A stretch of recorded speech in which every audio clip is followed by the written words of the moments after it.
Start typing your questions. Marcus asks, why do I love leasing? I'll tell you, that's a great question to start out with, Marcus. Thank you. Everybody, feel free to start typing your questions. We'll get to as many as possible. Welcome to Car Shopping Questions and Answers. I'm your host, Deshaun, known as Deshaun, the Auto Advisor. Everything we'll be teaching today is out of my new digital book. It's called Cars from Home, 7 Steps to Saving Time, Money, and Avoiding Dealerships. So I'm going to be very thorough. I'm not going to hold back anything. If you get to the point where we're going over so much info and you're like, wow, this is a lot, we break it down in a step-by-step way in my new digital book. It's already 5-star rated. You can Google it. And that book has helped hundreds and hundreds of people get to below market deals from home. You can get a copy of it as part of our welcome offer. It's normally $97, but as part of our welcome offer, you can get it in our TikTok bio for 75% off, or in our Instagram bio, or we have a comment in the Facebook and the YouTube comments for you. Activate your 75% off, but it's only good for 30 minutes.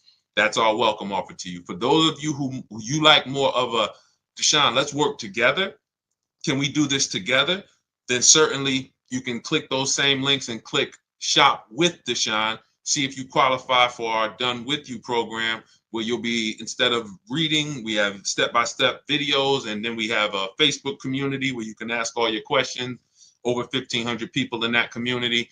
And we do 2 coaching calls a month with me personally. So let's get to it. Let's start with Marcus's question, and just keep typing your questions, everybody. As I see more people come on, we'll keep giving you the shout outs as new people come on.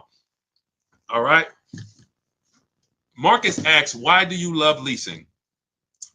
The payments. The payments. Let me show you an example of what we call a below market lease. Now, we need to distinguish very early on, all leases are not created equal. You need to get a below market lease, which means you're finding the dealer that's going to sell you the car for the lowest amount. We do that through a bidding process. That's why our process is called Cars from Home. So by putting dealers against each other, many of you struggle with negotiations. I want you to step out of negotiating, and I want you to start making people bid. Create multiple offers. That's what we do. So when you're getting multiple offers, you're going to find the dealer that's going to sell the car at the lowest amount. Every dealer has a different price. Remember this. Don't ever think, oh, Nissan is expensive. I wanted an Altima, but Nissan's expensive. No. One Nissan dealer has a different price than another Nissan dealer, and then another Nissan. They all have different prices. So let me show you what a below market lease looks like, because that's all we care about. Here's an example. Let me tell you my story. First lease I ever got was a Pontiac G6. I worked for Pontiac. Some of you know I work for Pontiac, General Motors, and I work for Mercedes-Benz. I worked for Pontiac. I was 22 years old. I needed a car. I needed a newer car. And my sales manager came to me. I didn't even understand it. He said, hey, why don't you lease one? You know, and I had sold a couple leases. I just didn't understand how it worked. But I got a brand new $20,000 Pontiac. I was paying $256 a month. Now, I want y'all to think about this. We know a bunch of people who get their first car and they're paying $400, $500, $600 a month for a used car. Is that correct? Type $ if that's correct. Do we or do we not know a bunch of people? Hold on, I can't see everybody on Instagram. Do we or do we not know a bunch of people? Right? True, right? Okay. $400, $500, $600 a month. Now, at the time, that's what they were paying. Now we know people who are paying $700, $800, $900 a month. So it's gone up. But back then, I'm paying $256 a month. The thing about leasing is you're driving a brand new car. Okay. Yep. I see you, Olivia Bully. All right. So you're with me. Because here's the question he asked me. Marcus asked, why do you love leasing? First thing I answered him was very simple, the payments. That's not the end, though. What I get to drive. Brand new car. Every lease I've ever had, me and my wife have had, I think, 7 leases. We just got our 7th lease on an Infiniti QX60 SUV. So, and we purchased cars too. I've had cars we purchased. But here's the thing. All brand new cars. And I remember when I was 22, I was paying $256 a month for that Pontiac, but we had a friend who got a brand new Corolla and was paying $500 a month. Did she get a bad deal? No. It's a $22,000 car, add taxes, 25, finance that over 5 years, that's a $500 payment. It's not that she got a bad deal. She was taught, hey, I want a car, I got to purchase it. So let me ask you, you're a young 22-year-old starting a family, you're driving a brand new car, you're paying $256 a month, another person driving a brand new car paying $500 a month. Who's winning? The lease or the purchase? L or P? L or P? Let's go, chat. Some of y'all know. If this is your first time here, type the number 1 because y'all going to get to know what we do here. Type the number 1 if this is your first time ever on a car shopping questions and answers stream with us. Arturo, good to see you. Rosa, good to see you. Shirley Johnson, good to see you. Jess, if this is your first time on the show with us, good to see you. Susan, all right. Eagles, I see you. Rosa, I see you. Lauren, good to see you checking in. Love, good to see you. All right, Olivia Blue, this your first time. Glenn Coop. All right. So for those of you, this is your first time, the way you get the most out of what we do here is stay by the keyboard. Stay by the keyboard because this is active. We're only here for about an hour and then we're out. We can go back to doing what we were doing, but God willing, you don't go back to car shopping the way you were car shopping. We can change the way you car shop on this stream, but you got to be tapped in. So that's the difference. The person who's leasing is paying far less. Now, let me give you an example of somebody like one of your peers. Forget about me. Look at somebody like, let's take Zafrina. Now, Zafrina got a 2024 Jeep Grand Cherokee. Look, $579 a month. $579 a month. This is a $66,000 vehicle. It's an electric SUV, $579 a month. Now, some of you know, every $5,000 on a car loan is how much per month? I don't expect any of you who this is your first time. Good to see you, PJE. Good to see you. 39, I see you. A lot of first-time people on here. But for some of you who know, you know what we teach. Every $5,000, Chuck Gibson, my man, good to see you. First time on YouTube. Thank you, Marcus. $100. So I want you to burn this into your head, everyone. Whenever you look at a car, every $5,000 on that price is about $100 per month. So when you look at a $20,000 car, and I want you to get used to associating the payment with the car without a down payment. Because if you go in like this, now you'll know how to control. No one can manipulate you. You look at that $20,000 car, you say, okay, that's going to cost me about $400 a month if I finance it, no money down. 5-year loan. Okay, $30,000 car, $30,000 loan, $600 a month. $50,000 car, $1,000 a month. See, this is if you purchasing. This is not leasing. Those of you who are purchasing, you need to have this rule in your head. So when you go in, good to see you, Dame Presley, Christina Mendez, a lot of people on TikTok checking in. When you go in, no one can manipulate you. See, you know how you get manipulated? You walk in, you look at that $50,000 car and you say, hey, get me the $600 a month on that. Now they know they can't get you the $600 a month unless they you're going to have to put a lot of money down or they're going to put you on like a 96-month loan and you're still going to put a lot of money down and you're still not going to be at 600. You don't know what the car cost. And when we look at leasing, you're not paying for the whole car. So let's go back to Zafrina. Zafrina is paying $579 a month, no money down for a $66,000 vehicle. That would normally be $1,100 a month. If she went in and said, okay, $66,000, how much is that vehicle if I wanted to get a loan on it, just purchase it, no money down? Because her lease she did with no money down. So we're working apples to apples. E.L. Harper, good to see you. They say, okay, it's going to cost you about $1,100 a month. She's paying $579. So most leases are 3 years. We don't do 4-year leases. Marcus, you follow up with Marcus just followed up with the why 39 months. We only lease for 3 years or shorter. You never want to take a 4-year lease. I'm going to tell you why. You're paying too long for a car you're giving back. You're paying too long. Good to see you, Daniel Adams. You're paying too long for a car you're giving back. The key with leasing is adding up all the payments at the end of the 3 years and saying, how much did I pay for this car over 3 years? When you do that, you'll see, like, let me give you an example. This is the Infiniti I just got, 2025. We just picked it up. 2025. Now, this is a $54,000 vehicle, if y'all can see it. $54,000. Okay? My payment on this vehicle is $499 a month. I put $1,270 down. $1,200. I gave them my first payment. I gave them the motor vehicles and the dock fee came to about $1,270. My payment's $499 for 36 months. Now let's add that up. Remember, $54,000 vehicle. How much would that be if we took a loan on it? Somebody tell me, based on our rule of $100 per. What's up, Zachary Hoffman, Ernest Pearson? A lot of people on TikTok today. Good to see y'all. How much would this car cost? I can't see everybody checking in on. It doesn't tell me when somebody checks in on Instagram. But how much would this $54,000 car be approximately? Yep, little under $1,100 a month.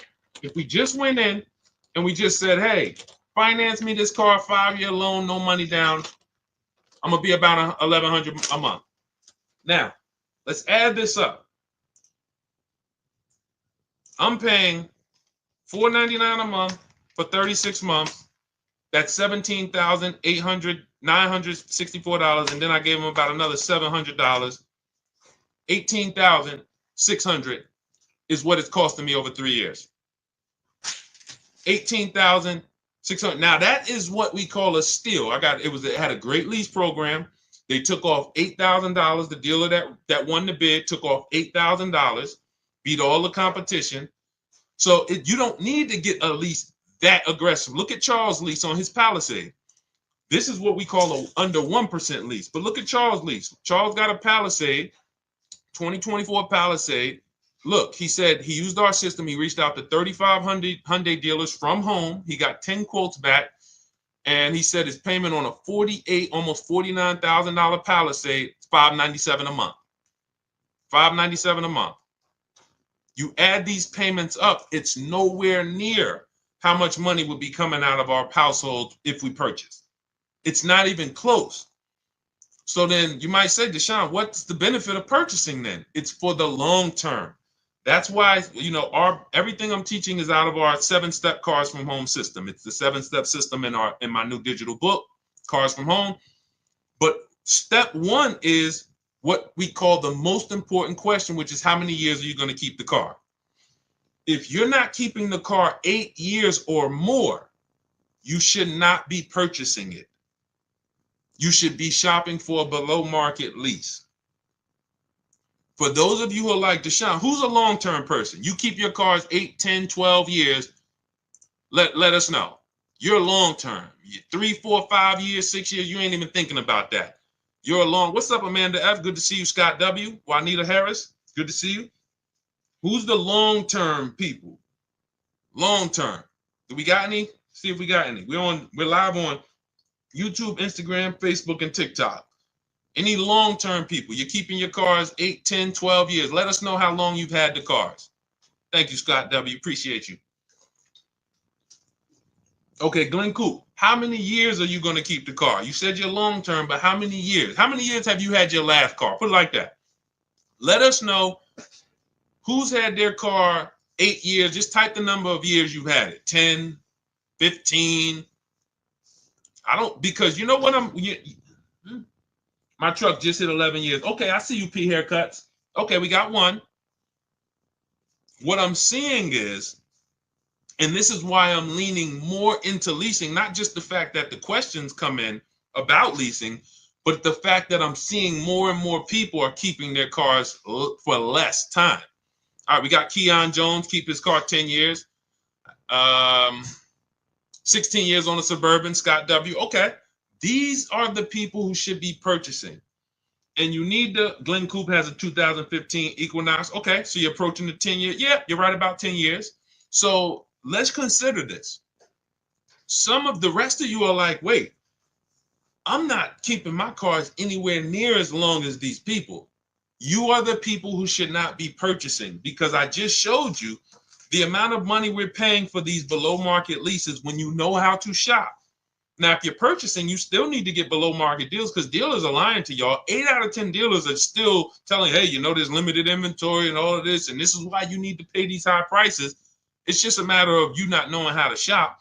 That's what the Cars from Home system will teach you how to do. Make people bid, look at multiple offers. You still need to get below market deals. But if you are not keeping the car at least 8 years, you cannot win with a purchase. You can't win unless you're buying like Facebook Marketplace cars, $3,000, $5,000. Cool, that's a win. But if you're buying 15, 20,000 and plus vehicles that you're not keeping for 8 years, you're putting hundreds and hundreds of dollars a month into them. Not to mention repairs, warranty issues, all the things that you're like, it adds up, that you're not going to get back. That fortunately, people who get below market leases, we don't have to worry about any of this stuff. We're driving brand new cars, something goes wrong, we call the dealership, drop it off, they fix it, we go pick it up, and we have super low payments. So yes, benefits of purchasing long term, you pay off your car, you keep it long as possible until the wheels fall off. But if that's not you, you should only be interested in shopping for below market leases. Okay, we're clear? Everything that we're talking about is out of my new digital book, Cars from Home, 7 Steps to Saving Time, Money, and Avoiding Dealerships. It's normally $97. You can get it as part of our welcome offer for $24, but it's only for 30 minutes. That's our welcome offer. It's in my TikTok bio, Instagram bio, the YouTube comments, or the Facebook comments. And you can activate that. It'll be in your inbox by the time we end the stream, and you'll have everything we teach about how to get below market leases, new cars, purchases, how to get below market loans, high mileage driving strategies, bad credit. What do you do when you have bad credit? How does this plan change with bad credit? That's all in there. For those of you who are like, Deshaun, can we work together? Can you walk us through this? We have our Cars from Home done with you. Click those same links, see if you qualify for that program. And then we have our group. When you see everybody, all of these people I'm posting from our Facebook group, same system. It's just 2 different learning styles. Some of you, you're a do-it-yourself person. Deshaun, give me the blueprint. I will follow it to the T, and I will knock it out. We don't leave anything out. That's why that book has 5 stars. You can Google it, all on Goodreads. Thank you to everyone who's reviewed it and rated it. It's the master blueprint of do-it-yourself car shopping and doing everything we do. Those of you who are like, you're more of a done with you person, you want a community. We have 1,500 people in our Facebook group that's come before you, and you got people who've gotten multiple cars using our system in our Facebook group. Sheree just got her 4th car. Where is she at? She just got her 4th car. Look, graduated again. Look, turned in my 2022 CRV, got a 2025 Honda CRV Sport. This is the second go round of a lease. She's gotten 2 pre-owned cars. So look, Ken McGee. These are people who came in just like you, didn't know anything about shopping from home, and they just assumed based on what I was saying that we could lead them to success. And they came in, they followed a predictable system, and look, I graduated $585 monthly payment, no down payment, $49,000 Nissan Murano Platinum, almost $50,000 vehicle. He's paying $585 a month. There's people right now paying almost $1,000 a month for that same vehicle. $900 if they took a long loan, $800 if they took a 96-month loan. He's paying half of that. So this is about financial literacy with cars. So you can see if you qualify for our Done With You program. Let's keep the questions coming. And let's go. We got a lot of people on here. I want to make sure we get to as many as possible. What's a normal interest rate for a solo guy credit 700? It's a great question. We can't feel for the bottom with interest rates. No matter what interest rate you get, if you leave the dealership and someone was to ask, do you think you got the best interest rate? you're going to say, no, I don't know. I hope I did. That's why we use a strategy called the bank bidding war. Everything we do is a bid. The one thing that eliminates buyer's remorse is bidding. Why do you think we can buy a TV on Amazon in 10 minutes and not regret it? It's because we're seeing enough of the market.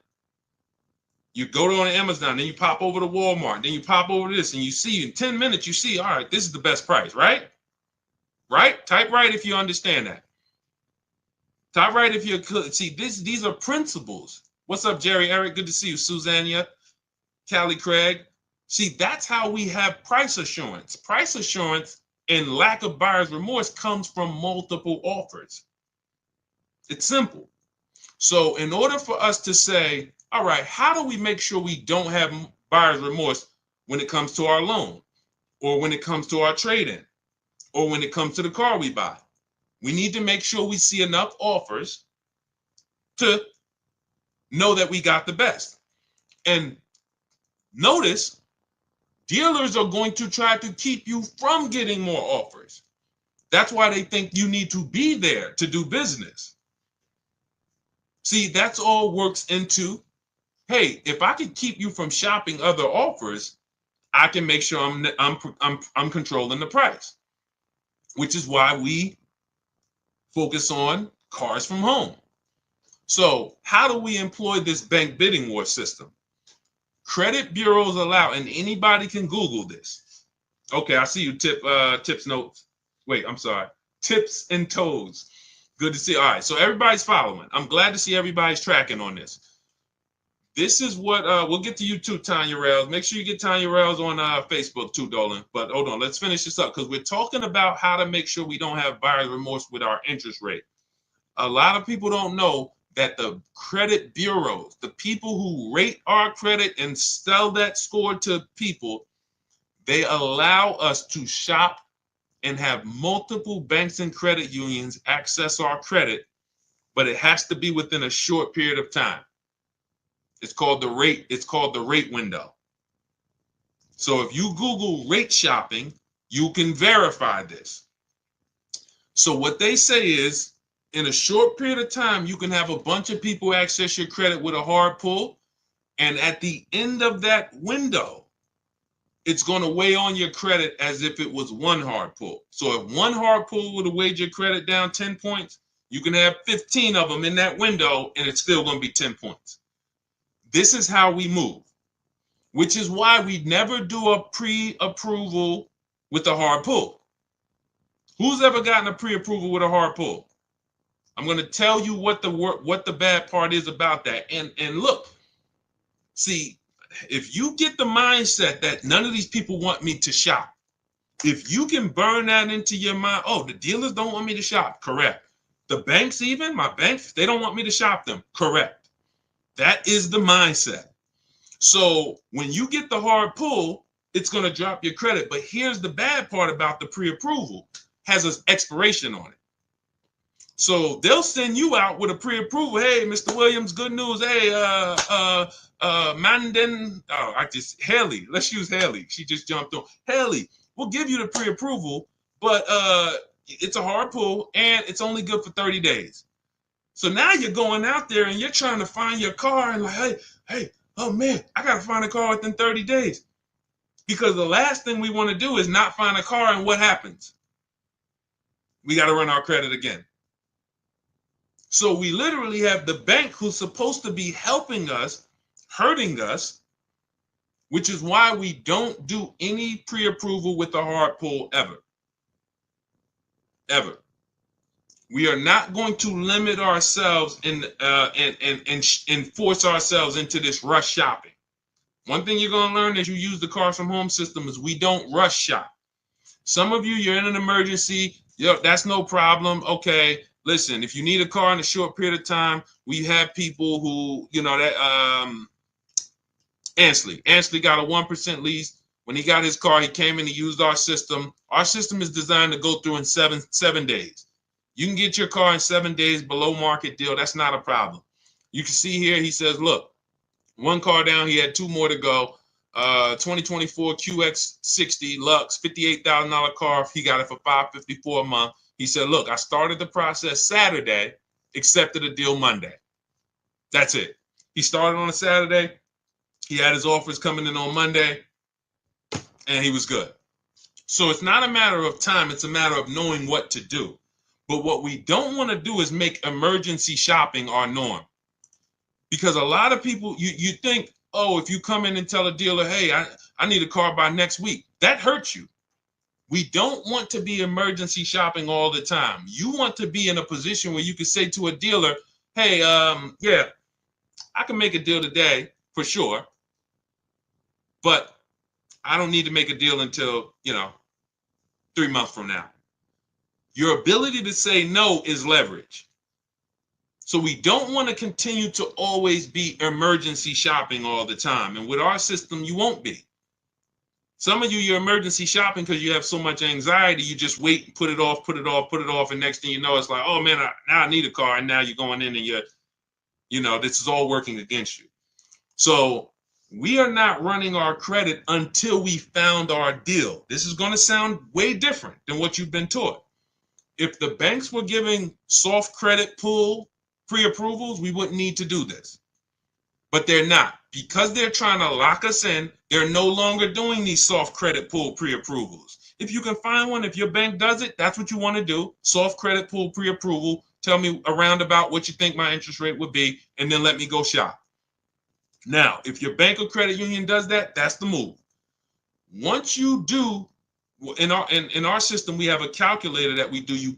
We use the average interest rate. We put it in the calculator so we can budget, because the only purpose of a pre-approval is to budget. That's the only purpose. Just like when we buy a house, you're pre-approved for $400,000 at a 4% interest rate. Now we can budget. Let's go find our house. Same thing with a car. It's only to budget. So we have a budgeting tool that we use the average interest rate, and then you plug it in and you tell it what you want your monthly payment to be, and it factors in taxes and all of that. We have custom calculators, but what you want to do is go shop for your car, get your bids, shop for your used car, find the best one, and then you start to tell your banks and credit unions, here, make me an offer. That's when you are going to let people run your credit with a hard pull. This is called the bank bidding war. This is a system we've been using for a year. You always let the hard pull start after you've locked your car up, because now we guarantee. How many of you have tried to get called your bank and said, hey, could you give me a pre-approval? And they say, well, tell us about the car. Thanks to everybody. I see you, Marcus. Thanks for liking the broadcast. Thank you so much. How many of you have went to called your bank and said, hey, I like to get a pre-approval, and they say, well, give us the information on the car. Well, if I had the information on the car, I wouldn't need the pre-approval, right? Thank you, Crystal. Thank you, Princess VVS. Appreciate you. Shout out to everybody liking the broadcast. Appreciate you. Right? So they're working against us. It's okay. We just need to realize that. There's nothing wrong with people working against us. Just let's be aware of who's working against us. So now what we're doing is we're locking up our car, finding the dealership we're going to get our car from. You can do it our way, you could do it your way. Find your car, and once you lock the car up, that's when you're now coming home and saying, all right, let me call my bank, let me call my credit union, let me go online and let all of these people run your credit, because it's going to be within a small period. And then what we do is we see if the dealer can beat it. All right, here, my best interest rate is 5.7. Dealers probably have another 5, 10, 12 banks that they work with. If you guys can beat the 5.7, I'll do the deal with you. So now you've shopped everybody and let them bid, and now you're letting the dealership bid. And now when you look at the end of the month, all right, I guarantee I got the best interest rate because all of these people were competing. Type dollar signs if that makes sense. Type a dollar sign if we got that. Okay? I don't want to move on to the next thing until I'm sure we got that. This is called the bank bidding war. This is how we guarantee. Okay? Okay, I see you tips and toes. All right, I see you, Princess V. Okay. All right. This is the bank bidding war. This is how you guarantee. The only way, look, I need you getting to a point where you no longer are buyers. If you can walk out of dealership and I can come to you and say, hey, Al Berrigan, good to see you. You just got your car. Hey, you think you got a good deal? Yeah, Deshaun, I think I got a good deal. Would you bet $1,000 that I can't find a better deal? Oh man, no, I ain't gonna bet that. All right, listen, how much did you get for your old car? You traded it in? Yeah, they gave me like, $12,000. Would you bet $1,000 that I can't find somebody that would have paid more for that quicker? No, I ain't gonna take that bet. No price confidence because there's been no bids. But if you bid your car out to CarMax, Carvana, in step 2 of our process, we have a 7-step process. Step 2 is the equity assessment. We're getting bids from CarMax, Driveway, Carvana, KBB Instant Cash Offer, Car Gurus Cash Offer, AutoNation Cash Offer. 6 offers we're getting. Takes us 20 minutes. So now if he bids that out and you say, hey, you think you got the most money? Yeah, of course I did. Because I let all the people who buy cars make me an offer. When we bid out our loan, when we sit at home and we see the entire market on a used car, every used car within 100, 200 miles of me, I seen it. I made sure I got the lowest one.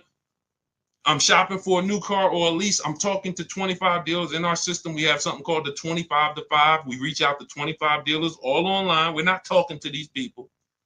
So those of you who are like, I don't like to talk to salesmen, we don't talk to them. I wrote all the scripts for you. You got all the emails. You just copy and paste them. We know everything they're going to say because I had to use those same scripts they used, and we keep the conversation going. When you get those offers, we're reaching out to 25 to get 5 offers. Price confidence. Price confidence always comes from bids. It's the only way. All right? Great question. Everything we're going over so far, everything I'm teaching is out of my new digital book. It's called Cars from Home, 7 Steps to Saving Time, Money, and Avoiding Dealerships. Saving time, money, and avoiding dealerships. It's normally $97, but as part of our welcome offer, you can get yours for $24. That's 75% off, but it's only for 30 minutes. That's our welcome offer. You head to my TikTok bio, Instagram bio, the YouTube comments, or the Facebook comments. Once the timer hits 0, the price is $97, and it's worth every penny. That book will save you thousands and thousands of dollars as you use it.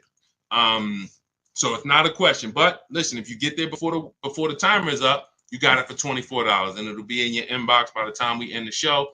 For those of you who want to work together, you want to see, hey, can we work together? We have a Done With You program where instead of reading, you're actually watching short videos. And we have a Facebook group where you have a support of a community, over 1,500 people that have come before you in that group. And we have 2 coaching calls a month with me. So you can actually, if that's your learning style, see if you qualify. Just hit the button that says Shop with Deshaun. See if you qualify for that. But either way, just use what we're talking about. If you can get it from these streams, you use what we're talking about. So that you can start to have confidence in your car buying purchases, and so that you can save all the money that you should be saving. Frankly, I don't want to give $1 up that I didn't have to give up. And many people are giving thousands of dollars up that they should not be giving up to these dealerships and banks. All right, go ahead, Dolan. Let's keep the questions going. That was a great question. We had to go into detail about the bank bidding war, but we got a lot of questions, so we're going to try to get through as many as we can. I think Dolan is trying to, he's trying to go through them. Okay, I struggle with leasing only because of mileage. I travel too much. This is a great question, and this is a misconception. In my book and in our system, we have two different strategies for high mileage drivers. If they're short term is we're not keeping our cars 8 years. And then we have one for long term. Because here's what typically happens with high mileage drivers who purchase their cars. You're buying your cars, you're putting a ton of miles on them, You're depreciating. Thank you, Pastor Frank. Thank you for running the lights up. Shout out to everybody who's running the lights up on TikTok. Thank you. When you see the way the value of a car falls through the floor for a high mileage driver, it's amazing. You get a $40,000 car, they put 100,000 miles on it in 3 years, 4 years, and the car is worth half. They're depreciating their car way worse than the average driver. So with that being the case, you need to take different steps. The last thing you want to do is take out a normal loan. You're going to be upside down because your car value is dropping like this, but your loan is only dropping like this, very slowly. So you typically in 3-4 years end up with a car that's almost, that's really lost a ton of value while your loan is still ridiculously high. You're $10,000, $15,000, $20,000 upside down. We don't want to do this anymore. First person that came in that showed me about a high mileage lease was when I was a manager at Hyundai. I was a manager at Hyundai and I had never saw, I remember this guy came in and I was helping him ground his lease. And he had a Hyundai Sonata at the time. And I saw it had 72,000 miles on it. And I was like, you leased this? He said, yeah, I always lease. He said, I'm in sales. I'm on the road all the time. I used to buy these cars and I just would always be putting a ton of money into them. I would always have to put big down payments down, all the negative equity, all the stuff that I knew I was witnessing, but I didn't know how to solve it and coach my and advise my clients through it. So I just thought, okay, hey, you drive too much to lease. I never even would talk to people about it. This was before I went to I had been with Mercedes for a couple years, but I had just never had this experience. So because I left Mercedes, I went to become a manager at Hyundai. I hated that dealership. And then I went back to Mercedes as a salesperson.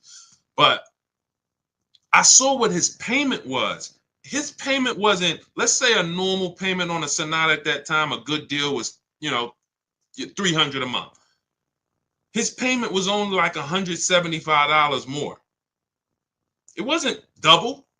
He wasn't paying $1,000 a month. He was paying like $5,000. And he's driving 25,000 miles. So he's paying an extra $200 a month, call it, and he can drive as much as he wants to drive. Brings the car home, he ain't got to worry about nothing else, drops the car off, not worried about negative equity, nothing. And from then on, that's when I started advising my clients about high mileage leases. Most leases can be built up to 30,000 miles. So if I would have, for example, I got a 12,000 mile a year lease on this Infiniti that I got. I'm paying $499.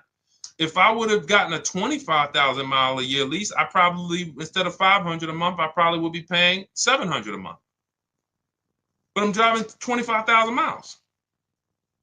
$700 a month. I'm still way below what a person who purchases the vehicle, depreciates the heck out of it, and then goes to replace it is going to lose. So that's one strategy, the high mileage lease. And the other strategy is something I call 2 cars, 1 payment. Those of you who have a good car already that you're purchasing, pay it off. Pay it off. You might have been putting 20,000 miles a year on it. If let's say I got a nice car and I'm like, all right, I drive all this miles. Let me think about what I'm going to get next. I would keep that car and I'm going to go pay that car off and then I'm going to lease me a nice car. Because everybody doesn't always want to put the mileage on a nice car that they're going to lease, a brand new one. So they got their mileage car. So I got my paid off mileage car. I no longer need to drive 20,000 on this every year. I might drive 10 on this and then lease and put 10 on that. I only got 1 payment because this one's paid off. So I got my nice brand new lease and I got my mileage car. And I'm going to drive the mileage car until it doesn't drive. Good to see you, Vibe with Tamika. Good to see you checking in. Cody, good to see you. Candace. So this is this is strategy. In our system is tons of strategy depending on who you are. But if you now look, let me just tell you this. You might say, Deshaun, I keep my cars 8-10 years. This is the same question we're talking about because we spent the early part of the stream talking about leasing, and we had a question. We also talked about shopping for interest rates. But then a person said they struggle with leasing because they think they drive too much. But at the end of the day, what you got to understand is it goes back to rule number one, which is the first step in our process, is how many years are you keeping the vehicle? If your question is more than 8, thank you, Vibe with Tamika. Shout out to the sharers. If your answer is more than 8, you don't need to lease. Doesn't matter how much you drive. Leasing is for people not keeping their cars 8 years. Does not matter how much you drive. If you're going to keep the car 8, 10 years, put 20,000 miles on it. Just go find a car that is capable and quality and goes the long run. I'll buy a car if I was, 20,000 miles a year, 25,000 miles a year, put 200,000, 300,000 miles on it, and just replace the car after a while. I get up one day, the car is not going to start. Man, it got 300,000 miles on it. I'll go get me another one. No reason to lease. But if you're not keeping 8 years, you should not be shopping for a purchase. Below market purchases, below market leases. Below market purchases are for people keeping 8 years or more. Below market leases are people not keeping 8 years. Very simple rule. And it's a rule. People who are in Cars from Home, the people who use our system, the people who learn from us, they know this is a rule. We don't break it. We don't break it. All right. Niche, good to see you checking in. Alex Kuya, good to see you. Call me Meister, good to see you. A lot of people checking in today on TikTok. All right, let's go. Let's get a couple more in. We got some more time. Let's get to as many more as we can. Type your questions. We will try to get to as many more. Let's not forget Tanya. Oh, wait a minute. Tanya, what about the extra mileage you made go over? Okay, hold on, Dolan. Okay, wait a minute. We'll do this one, and then we'll bring up Tanya's question from Facebook. I bought my lease out. Was this a mistake? In many cases, it was. And I'm going to tell you why. All right. When you buy, how long is the average lease? Type the number of years. I think many people know this, especially some of you who lease. How many years is the average lease? Let's go. Type. All right, Veronica Christian. Yep. 3. Exactly. When you look at the average lease and then you say to yourself, let me tell you a story. Tips and toes. Let me tell you a story. Because you might forget a lesson, but I find you won't forget a story. I'm at the dealership. I'm at Mercedes, right? Person walks in. They're like, I'm looking at this new car, they want to purchase. Like, okay. I look at their old car. Now I can see they got the old body style. So I can see it's a couple years old. What year is the one you got? Told me the year. It's about 5 years old. I said, did you buy it when it was new? He said, yeah, I bought it brand new. I said, okay. This is a story about why we never buy our leases out. Okay? Why we never buy our leases out. So I said, okay, how much you owe on it? Nah, I don't really know. I'm not too sure. Okay, we'll find out. So we pick out a new car. We pick the one he likes. We get to the numbers. I said, okay, I got to call your bank. I got to see how much you owe on this. Now, if a person has owned a car for at least 5 years and they bought it brand new, wouldn't you think it's paid off or either almost paid off? Yes or yes? If we looked at a person and said, okay, your car's 5 years old, and they say, yeah, I bought it brand new, I've been paying on it, wouldn't we think that car is either almost paid off or it's paid off, right? Yes, vibes with Tom. Yes, right? Where we at? I want to make sure everybody's clear. You got to be following this. If we looked at a person who had a 5-year-old car they bought it when it was new, wouldn't we say that car should be almost paid off? Yes? Okay, yes, tips and toes. All right, we're clear. So I'm thinking I'm about to call. Now, here's what I already know, because I'm already aware of the 8-year rule. I'm already aware that this person has paid a ton of money because you bought that car brand new and it's almost paid off. and it's a Mercedes, but even if it wasn't, it could have been a Chevy. You still put a lot of money in that car, and I know when you see what it's worth, it's not going to be the greatest thing in the world. So what I'm already prepared to do, which is what I've done with some other clients, is to tell that person about leasing and to show them how you can actually lease, and whatever your car is worth, just go put that in the bank. Because these are typically people, when they buy new cars, who are used to putting 20% down. They're used to, 10 grand down, 12. They're used to that. They're used to whatever their old car is worth, rolling it over into the new transaction. They're not used to saying, wait, so you're telling me I could lease the brand new car that I want. I don't really have to put much down. And if my car is worth 15 grand, what do I do with that? Yeah, you just put that in your bank. Really? So I'm prepared to deliver this information. So I talk to the used car manager. Let's say the used car manager says, okay, the car is worth about, 18,000 because it was a Mercedes. So I call the person, the bank. Hey, I'm calling for Mr. Jones. We'd like to find out his payoff. Yes, the payoff is $17,400. 17,000. Wait, how did? No, I'm sorry. No. It was higher than what the vehicle was worth. So let's say whatever it was, the payoff is, 19,000. He's underwater. What the used car manager just told me the vehicle is worth, and what the car is. Hold on. I'm like, hey, Mr. Jones, they're saying you still owe like close to 20,000 on the truck. Oh, you know what? Because what had happened was I leased it for 3 years and then I bought it. Okay. I hang up from the bank. So we've been in this car for 5 years and we still are upside down. How does this happen? This happens because most people who buy their leases out are going to take at least a 5-year loan, and sometimes 6. So the first question we asked when we got this question was, what's the average lease? How long is the average lease? You guys said 3 years. So then we say, when we look at buying our lease out to have a similar payment, hold on. I always have that alarm go off. To have a similar payment, we need to take a 5 or 6 year loan.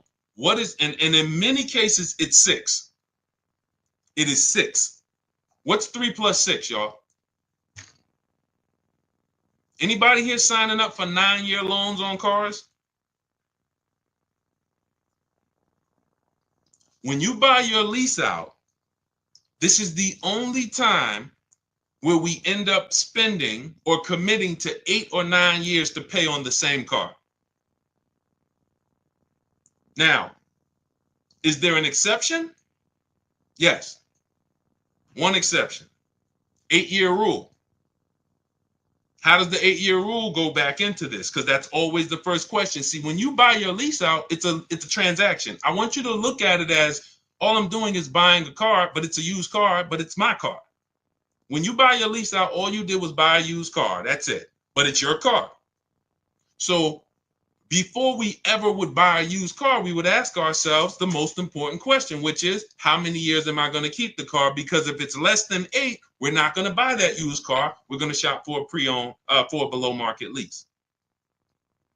So if you said, all right, I'm going to buy my lease out, and from the day I buy it, I plan to keep it at least another 8 years, then go ahead, buy it.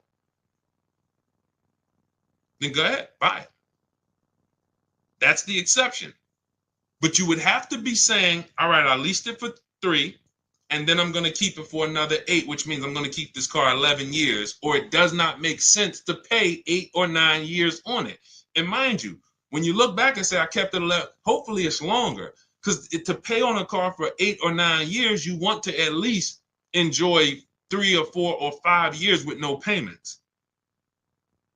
Because again, all this money you shelled out, you could have just been leasing anyway and paying less and driving better cars.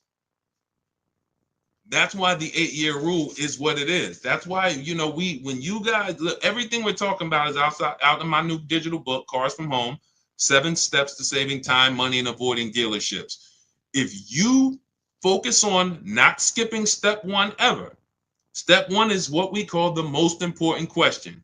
Before you do anything, you ask yourself, how many years am I keeping this next car? Hey, I want to buy my lease out. How many years am I going to keep it? 8? All right, let me buy it. Thanks, Melissa McGrady. Appreciate you. Shout out to everybody running the lights out. It's always the 8-year rule because depreciation is what's killing us on cars when we purchase them. So that's the exception. That's the only time.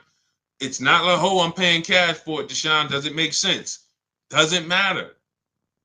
The depreciation of the vehicle in the short term is going to wipe you out compared to getting a below market lease. And let me tell you, let me show you Jen, because Jen no, it wasn't Jen. It was, she did exactly what I just explained when I was telling you guys how I would, people who, some of you, you're going to do this. You've been taught to purchase all your life. You've never leased.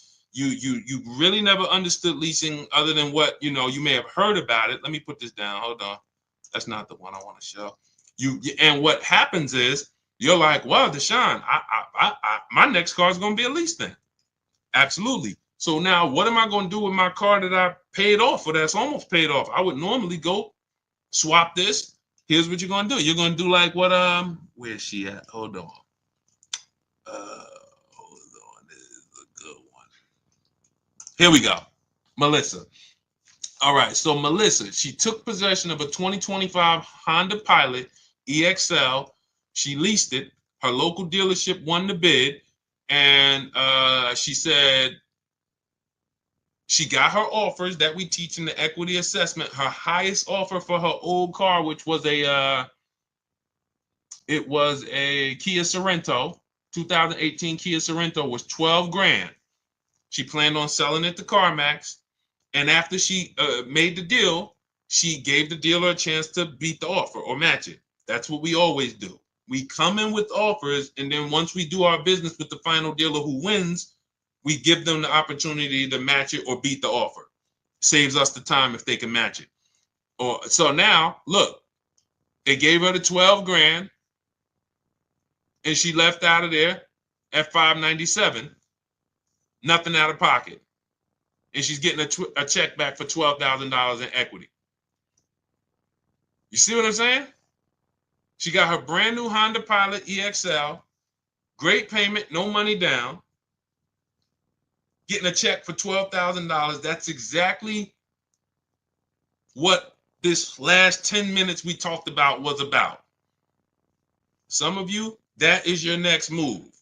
Instead of going in to trade that vehicle that you would normally trade and buy another one and go into another loan for 5 or 6 years, you're going to keep that. You're going to do the equity assessment, CarMax, Driveway, Carvana, KBB cash offer, AutoNation cash offer, Car Guru's cash offer. Get those 6 offers. Take you 20 minutes. That's going to tell you what your car is worth. And then you're going to prepare to sell to them. That's step 2 in our process. But now before we can sell to them, we're going to move into shopping for our replacement car. Once we get our bids and find the dealer who's going to win the bid, now we go in. Hey, I'm getting a car from you. Hey, I'm going to sell my car to Carvana. Can you match it? I'll sell it to you. Oh, yeah. No. Oh, no, we can't match that. They're paying too much. Perfect. I'll pick up my car from you, sell my car to Carvana, put that money in my bank. Now I got this nice low lease payment with no money down, and this is the win. That's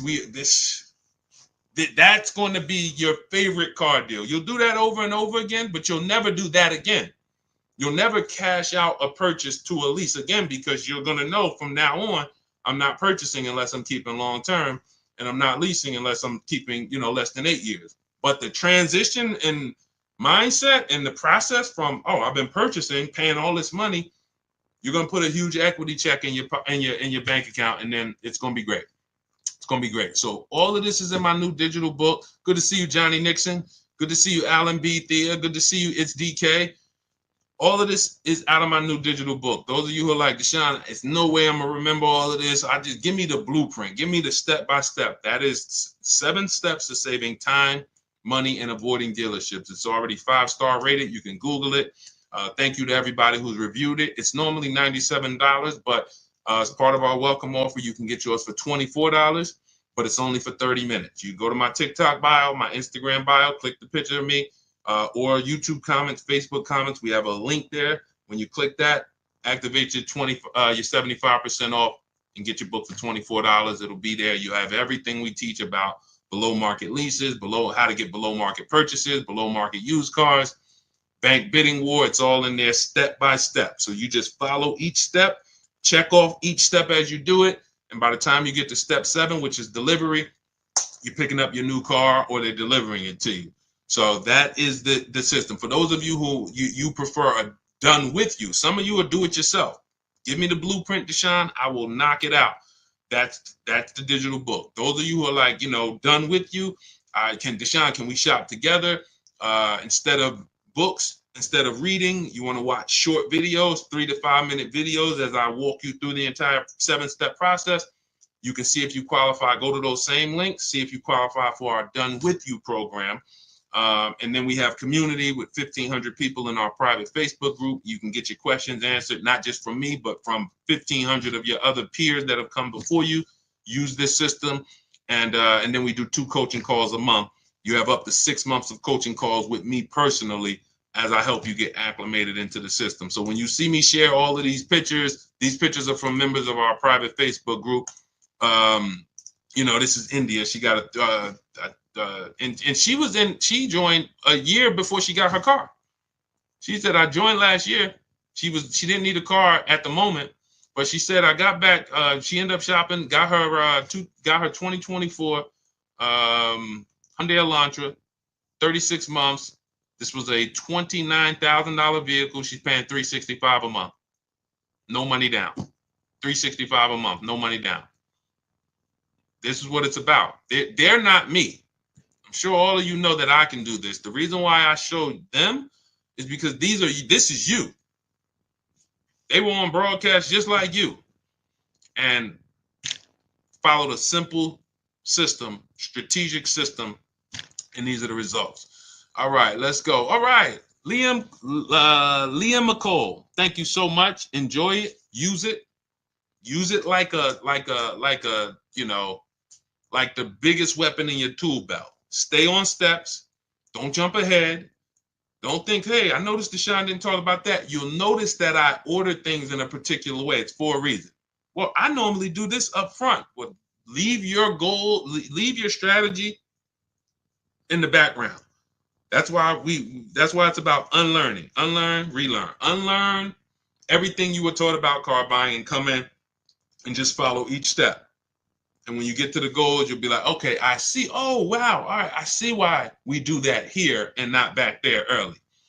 Tanya Rawls, good to see you. Tanya Rawls, what about the extra mileage you may go over? My friend ended up paying an extra $3,600 for mileage. Now, this happens a lot.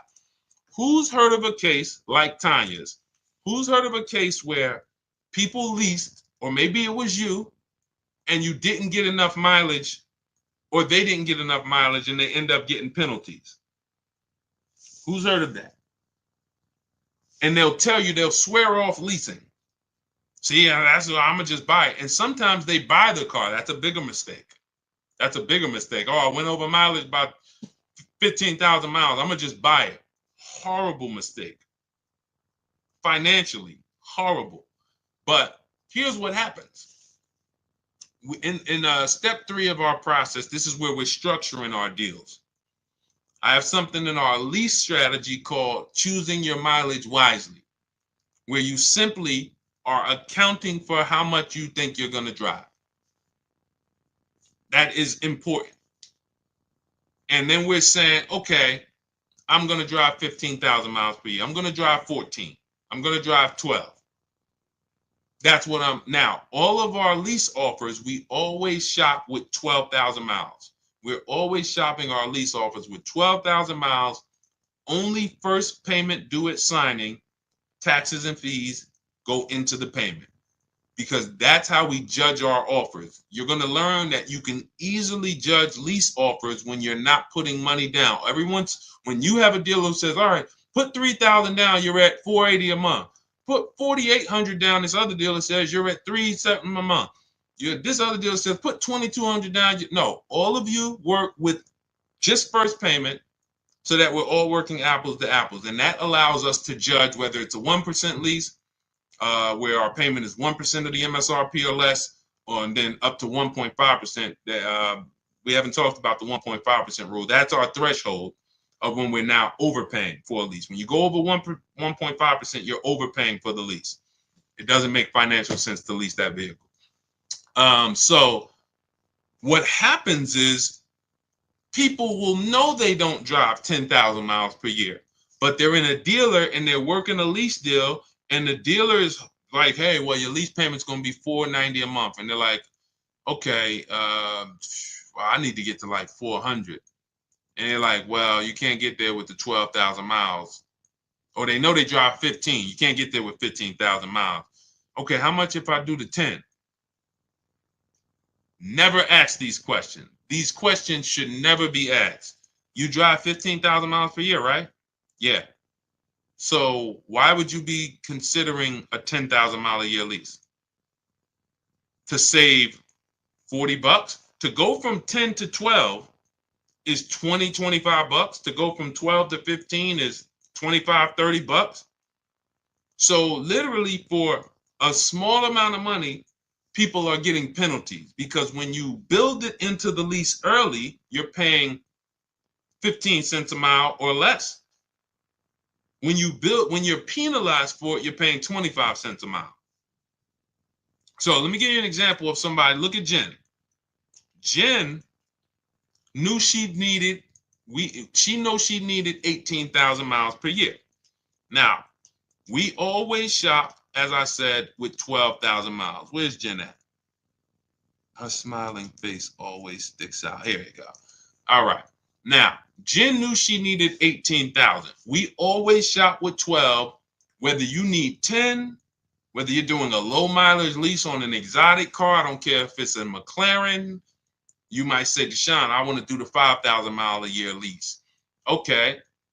We're always shopping with 10. If you do 25,000 miles, we're always shopping with 12 rather. Once we shop with 12, we judge the deal. 1%, 1.25%, 1.5% to determine the value. Then we adjust to the mileage we need when we find the winning dealer. So you can see, she shopped her offers, $39,000 Honda CR-V hybrid, $512 a month she got.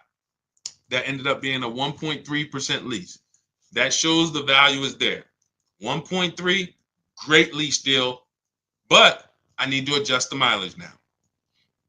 Now she tells the winning dealer, okay, perfect, I'm going to do business with you. Can you tell me what the payment is if I go from 12 to 18,000? She goes from 512 to 563 a month. That's it. Look, so excited to have my first lease ever. So look, this is what it's about. She paid $47 more and she's driving 18,000 miles a year.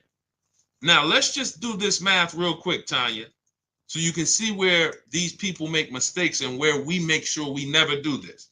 So now we just looked at Jen. Jen's paying $47 more times 36 months, $1,692. That's what it cost her over 3 years to drive all the mileage she needs, $1,692. Meanwhile, thank you, Mr. Lieber. Good to see you. Thanks for running the lights up. Meanwhile, if you look at somebody let's say Jen would have been doing what a lot of people do and said, well, I know I need 18, but thank you, Mr. Lieber. You sharing that. Thank you. I need 18, but I'm going to stay at the 512 payment. Now, instead of she still drives 18. That's 6,000 miles more per year, 6,000 miles. So over the course of 3 years, her lease, she's going to go over by 18,000 miles. And her penalty is going to be 25 cents per mile. $4,500. Type dollar signs if you understand. That's what people are doing. To avoid paying $1,600, they're paying a $4,500 penalty.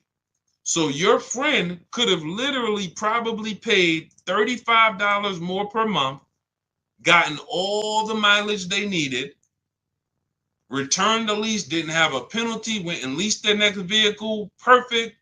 But instead, they settled for less mileage than they knew they needed. And now they got a $3,600 mileage penalty. That's why we have a section, choose your mileage wisely. That's what it's about. Okay? I'm glad everybody got that. So everything, listen, everything. If we ever share something and I'm talking about it, I'm like, okay, this isn't in my book, I'll let you know. If I'm ever like, hey, this isn't in our system, I will let you know. Everything we have discussed on this stream is in my digital book, and stuff that we didn't discuss so far is in my digital book, Cars from Home, 7 Steps to Saving Time, Money, and Avoiding Dealerships. Normally $97, but as part of our welcome offer, you can get your copy for 75% off. That's $24. If you can get to our TikTok bio, our Instagram bio, the Facebook comments, or the YouTube comments, click that link before 30 minutes is up. That's your welcome offer. You'll get it for $24, 75% off. It'll be in your inbox, and you'll have those strategies to use step by step, nothing left out. Okay? And make sure when you get your book, you screenshot the thank you page, just in case some of you type your emails wrong. You don't realize you're typing quick. You're trying to not make sure you don't miss the 30 minutes, and you type your emails wrong. Make sure you screenshot our support team's email. If you don't see that email in 5 minutes, make sure you check your junk, check your spam. If you don't see that in about 5 minutes, just email our support team Monday through Friday. They'll get you your book. But it's usually, we have a great system. They get there. If you misspell it, that's the only reason it's not there. So anyway, for those of you who are like, Deshaun, can we shop together? Do you have a more of a kind of an immersive experience where you guys are walking me through this? That would be Cars from Home done with you. You can click those same links in our bios or in the comments and click the button that says shop with Deshaun. See if you qualify for that. If you do, instead of reading, we're doing short videos, step by step, 3 to 5 minute videos. You can do them on your time, and they're designed to get you to where both systems are designed to get you there if you need a car in a week. So it's not a matter of time. If you need a car in a week, what you need to know is what to do exactly. You don't want to be under the gun and not knowing what to do. Give me a checklist that I can operate under. So even if I'm in the rush, at least I know I have a checklist to get me through. So I'm not going to make a mistake. So, but for those of you who want to see if you qualify for the done with you, then we have our Facebook group where you can ask questions. For those who like, hey, you like community, you like support. You're not a do-it-yourself person. You're more of a done with you community person. We do coaching calls twice a month on Zoom for 6 months. You have access to the coaching calls with me to make sure you get this system to the T. And either way, I don't care how you get it. I don't care if you get it with the done with you. I don't care if you get it from our book. I don't care if you get it from, if you got everything you needed from this stream, Deshaun, I got what I needed. Go execute it. If you get it from our free social media videos, go execute it. We just want to make sure you are paying the least amount for these cars that you should be paying. Good to see you, Mark. Mark in Nashville. Shout out to you. Good to see you, Glennis Jensen. So this was a great show. We had a lot of great questions. We'll be back for another stream. All of you continue to unlearn, continue to make these dealers bid. Never one dealer, never one dealer. The name of it, if you don't remember anything else, you don't have the book, you're not with our Done With You program, remember, never one dealer. It's about multiple offers. You could be the worst negotiator in the world. If you get multiple offers, you're going to save money by accident. Okay? Create competition. All right. So great show. Appreciate you guys. Great questions. God bless you guys. See you soon.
Welcome to Car Shopping Questions and Answers. We're live on Facebook, YouTube, Instagram, and TikTok.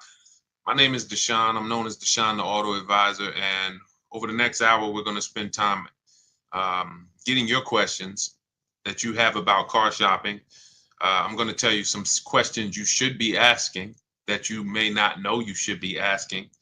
And then, feel free to ask ask any question. I have my man Dolan in the background moderating. So we're going to try to bring in all the questions we get from every platform to make sure that nobody is left behind. So feel free. Who's car shopping, right? Well, I always like to ask as you come in, if this is your first time on the broadcast, just type a number 1 so we can send a welcome to you. Willie B, thanks for liking. I see. Shout out to everybody hitting the likes. I appreciate you, Willie B, for.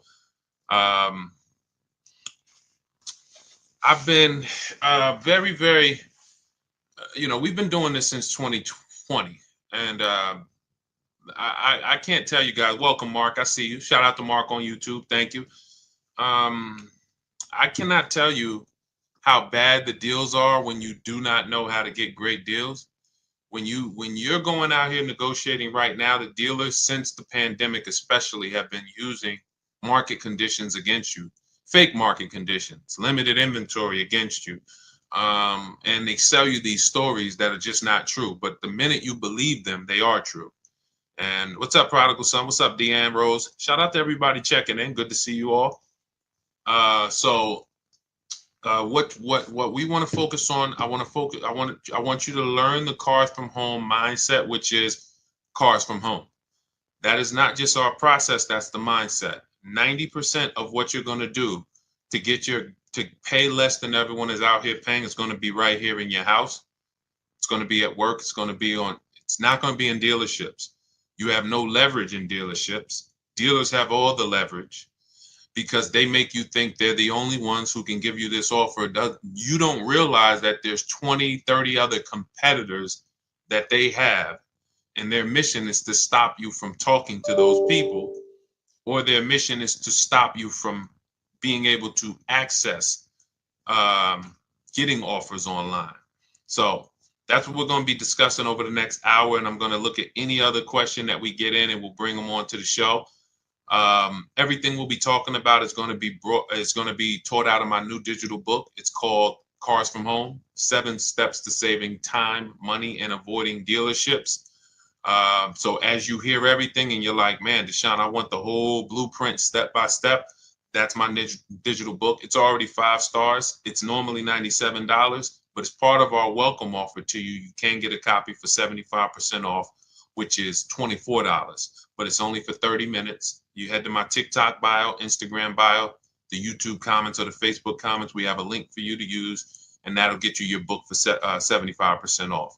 Now, for those of you who enjoy working with me together, you want to see if we can work together, and you want more of an interactive experience with our community, then we have a Done With You program as well. And you can go to those same links and see if you qualify for the Done With You program. But we're not going to hold back. Let's get to it. Now that the housekeeping's done, you can start to submit your questions. We already have the first one, so let's get to it. Is 0 down on a lease always the rule? The rule to shop. We always shop with that rule. So when you're getting your lease offers, this is how you want to get them. First month's payment out of pocket only, that's 0 down. Because with a lease, you pay at the beginning of the month. So if you do 0 down, that doesn't mean you don't give them your first payment to drive off. So we're always shopping our offers with only first month's payment due at signing. I like to use those terms. Remember those terms. I made a video about this. It's been seen a lot, but some of you may have been seeing it. Always use the words total out of pocket, not down payment. Because total out of pocket is a much more direct and clear conversation. I expect $1,000 total out of pocket. I expect first month payment total out of pocket. When you use the words down payment, who's ever made a deal with a down payment and then you came in and they said, well, what about your taxes? Who's ever had that happen to them? Type me if that's happened. You said, okay, I'm doing X amount down. But you show up to pick up your vehicle and they're like, okay, well, what about the taxes? Or what about this? And And you're like, wow, I thought that was included in the down payment. Who's ever had, listen, the key to winning here is a couple keys. Winning here is about being honest, because listen, this is going to sound like bad news. You're going to figure out over the next hour, Deshaun, it sounds like I did a lot of things wrong. Yeah, that's okay. Yes, you did.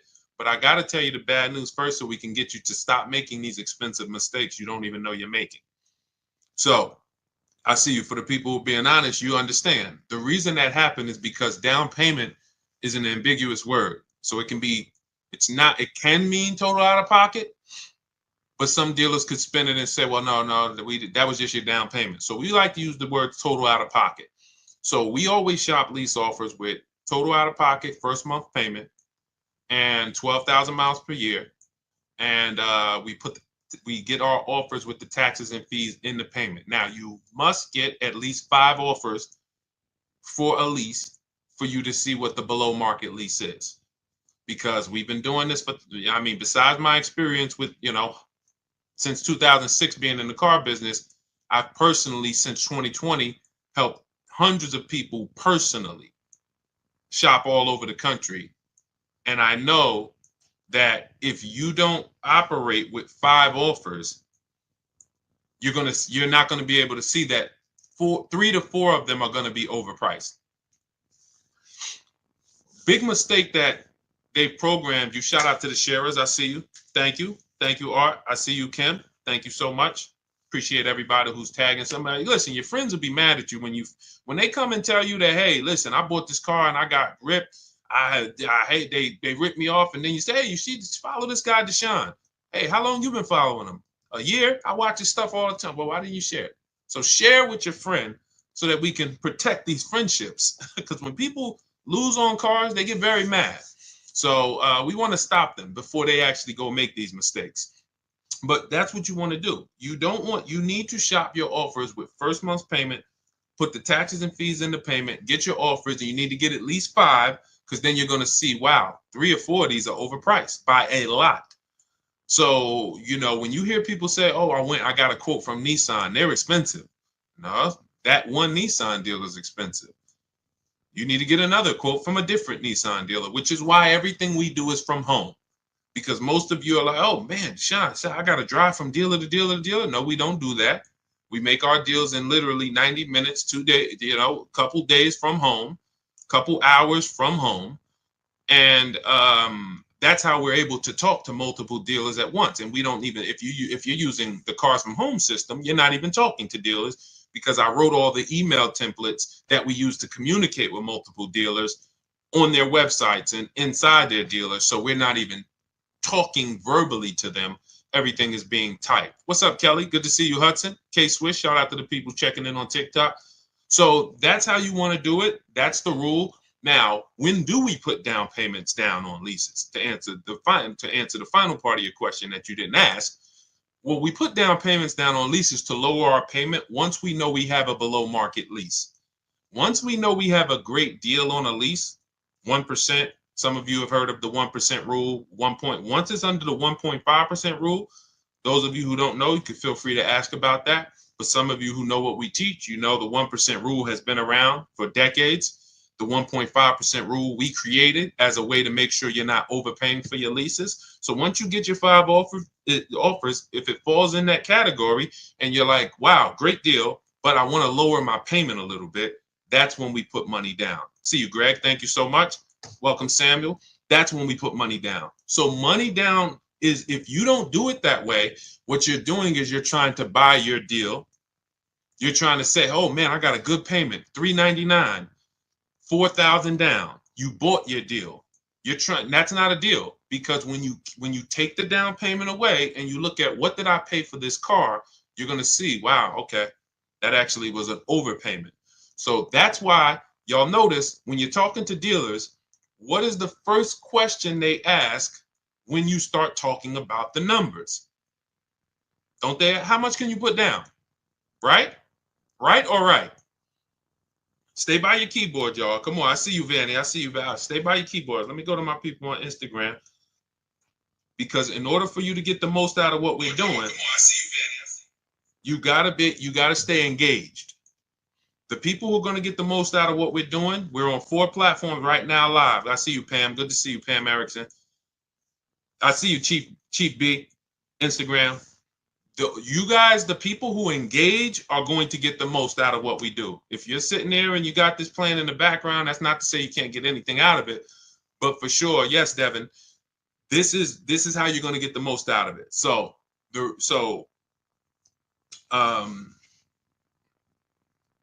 Yes. Okay. Yeah. I'm just watching the comments.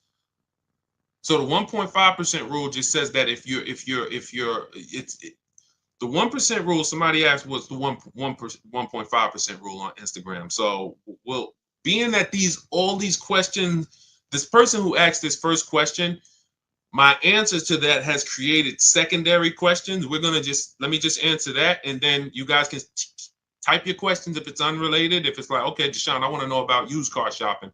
Deshaun, I want to know about getting a loan, financing, bad credit, whatever. Then you can ask that. But I just want to finish this since we're talking about this subject. We don't buy our deals. We must get a great deal before we put money down. And in order for us to do that, we shop with no money down. So we have to shop with no money down, analyze the deal. Great deal, perfect. I want to lower my payment a little bit. Let me put money down. Does that make sense? Type $ if we're clear on that part so far. Then we're going to, now let's talk, type $, because then what we're going to do is we're going to talk about the analyzing of a great deal. Good to see you, Bike Life. Analyzing, I see you, K&D. Thank you. All right, MFD Dad. All right, perfect. So now let's talk about this 1% rule and this 1.5% rule. So when I heard about, I remember when I heard about the 1% rule, I worked for Pontiac GMC Buick. It was my first company that I worked with in the car business. And I was hearing about the 1% rule then, which is if your lease payment is 1% of the MSRP or less, it's a steal. It's a steal. Doesn't mean you can't do better than 1%. You know, some of you, we talk about Frina sometimes, and Frina, she actually got a 0.88% lease. So we don't always want to even, there's several factors that are going to, you see her payment was $579 on a $65,000, almost $66,000 Jeep Grand Cherokee electric version. So you need certain things to be lined up to even be able to get a 1% lease. It's based on getting a big discount, which we're going to get by competitively shopping. We're going to find the dealer that's going to give us the biggest discount. But in order to get to the lower percentages, you need a great lease program. That's going to be your residual. That's going to be your money factor. That's going to be your any incentives, rebates. We don't know any of this stuff before we shop for the vehicle, because I know what some of you are thinking, Deshaun, how do we know those vehicles? You don't. Frina didn't know that when she was shopping for that Jeep, it was going to come in at 0.88. All you can do, that's why when you use our system, we shop the market. It takes us a day, 2 days. We're getting offers and we can see, okay, this is what the market is on this vehicle. But the 1% rule is if your lease payment is 1% of the MSRP or less, it's a steal, great value. Add up all the payments. You'll see you're driving a very expensive car for a very low amount of money. That's the 1% rule. Now, when I first came to TikTok, because TikTok was the first platform that God blew me up on, I was hesitant to talk about leasing because I knew that some of you were going to go in and tell your dealers that you deal with, oh, give me a lease. And they were going to show you overpriced leases. And then you were going to take them because even an overpriced lease is better than your purchases. Even an overpriced lease is better than your payments you've been paying on it's a person who buys new cars because you were just taught, I was just taught, Deshaun, buy my cars. You go in, you buy a $50,000 car. That's going to be wait, let's see, because we might have some new people on here. Who knows this question? In fact, the first person who answers this, you got a free copy of my digital book, Cars from Home, 7 Steps to Saving Time, Money, and Avoiding Dealerships. Every $5,000 on a car loan, when you look at a car, every $5,000 is how much per month? I'm watching Facebook. I'm watching. Every $5,000 sorry, on a car loan. Sorry. Anybody? Jordan, you got it. Jordan was the first person I saw. Every $5,000 is $100 per month. Jordan, just send me a message here on TikTok with your with your email, and I'll have the team shoot you a free copy of my digital books. $97, but you got a copy of free. Wait, hold on. I don't see. Oh, yes, it was Aman. You're right, Aman Cordova. You're right. The comments popped up so fast. You're right. You were first. send me a DM with your email, and I'll get that to you. Now, for all of you who like Deshaun, I want a copy. Well, we have a welcome offer. It's normally $97, but you can get a copy for 75% off if you get to my TikTok bio, Instagram bio, YouTube comments, and Facebook comments. You just click that link. It's only good for 30 minutes, and you'll get your copy. You won't pay $97. You'll get your copy for $24. But so now let's take that and so when you're looking at a $50,000 car, that is going to be a rough, no money down. Again, see, people will tell you all day long, well, I got a $50,000 car and I pay whatever for it. They're taking out their down payment and they might have a very long loan. Let's take good loans, 5-year loans. That's going to be about a $1,000 payment, depending on their interest rate, $950 to $1,000, no money down. 6-year loan, maybe they could get to $850, $825, no money down. Meanwhile, a good lease on a $50,000 car, 1% lease is $500 a month. So even if you see, and again, I'm still on why I was hesitant to teach about leasing and why the 1.5% rule was created. Because if somebody walks into a dealer and they've been used to doing no money down deals and paying $1,000 a month or $900 a month, and then that dealer tells them, hey, well, we could get you to $850, $800, no money down on a lease. Some of them are going to say, okay, well, I think that sounds pretty good. Maybe you could do $750, overpriced lease, $750. Okay, wow. But so once I saw people start going out and then writing me, oh, Deshaun, how's this lease deal look? I'm like, okay, we need to create a rule where leases are overpriced. And all we do, how do we determine that? Add up all the payments. It's very simple. Add up all the payments. And when you go above 1.5% of the MSRP, take the total MSRP. This is the price on the window sticker. This is the price on this window sticker.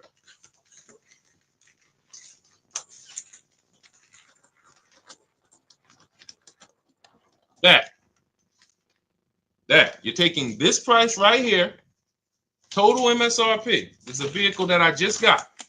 I just got this vehicle, 2025 QX60. I'm paying $499 a month, and I put $1,270 out of pocket. 1% lease.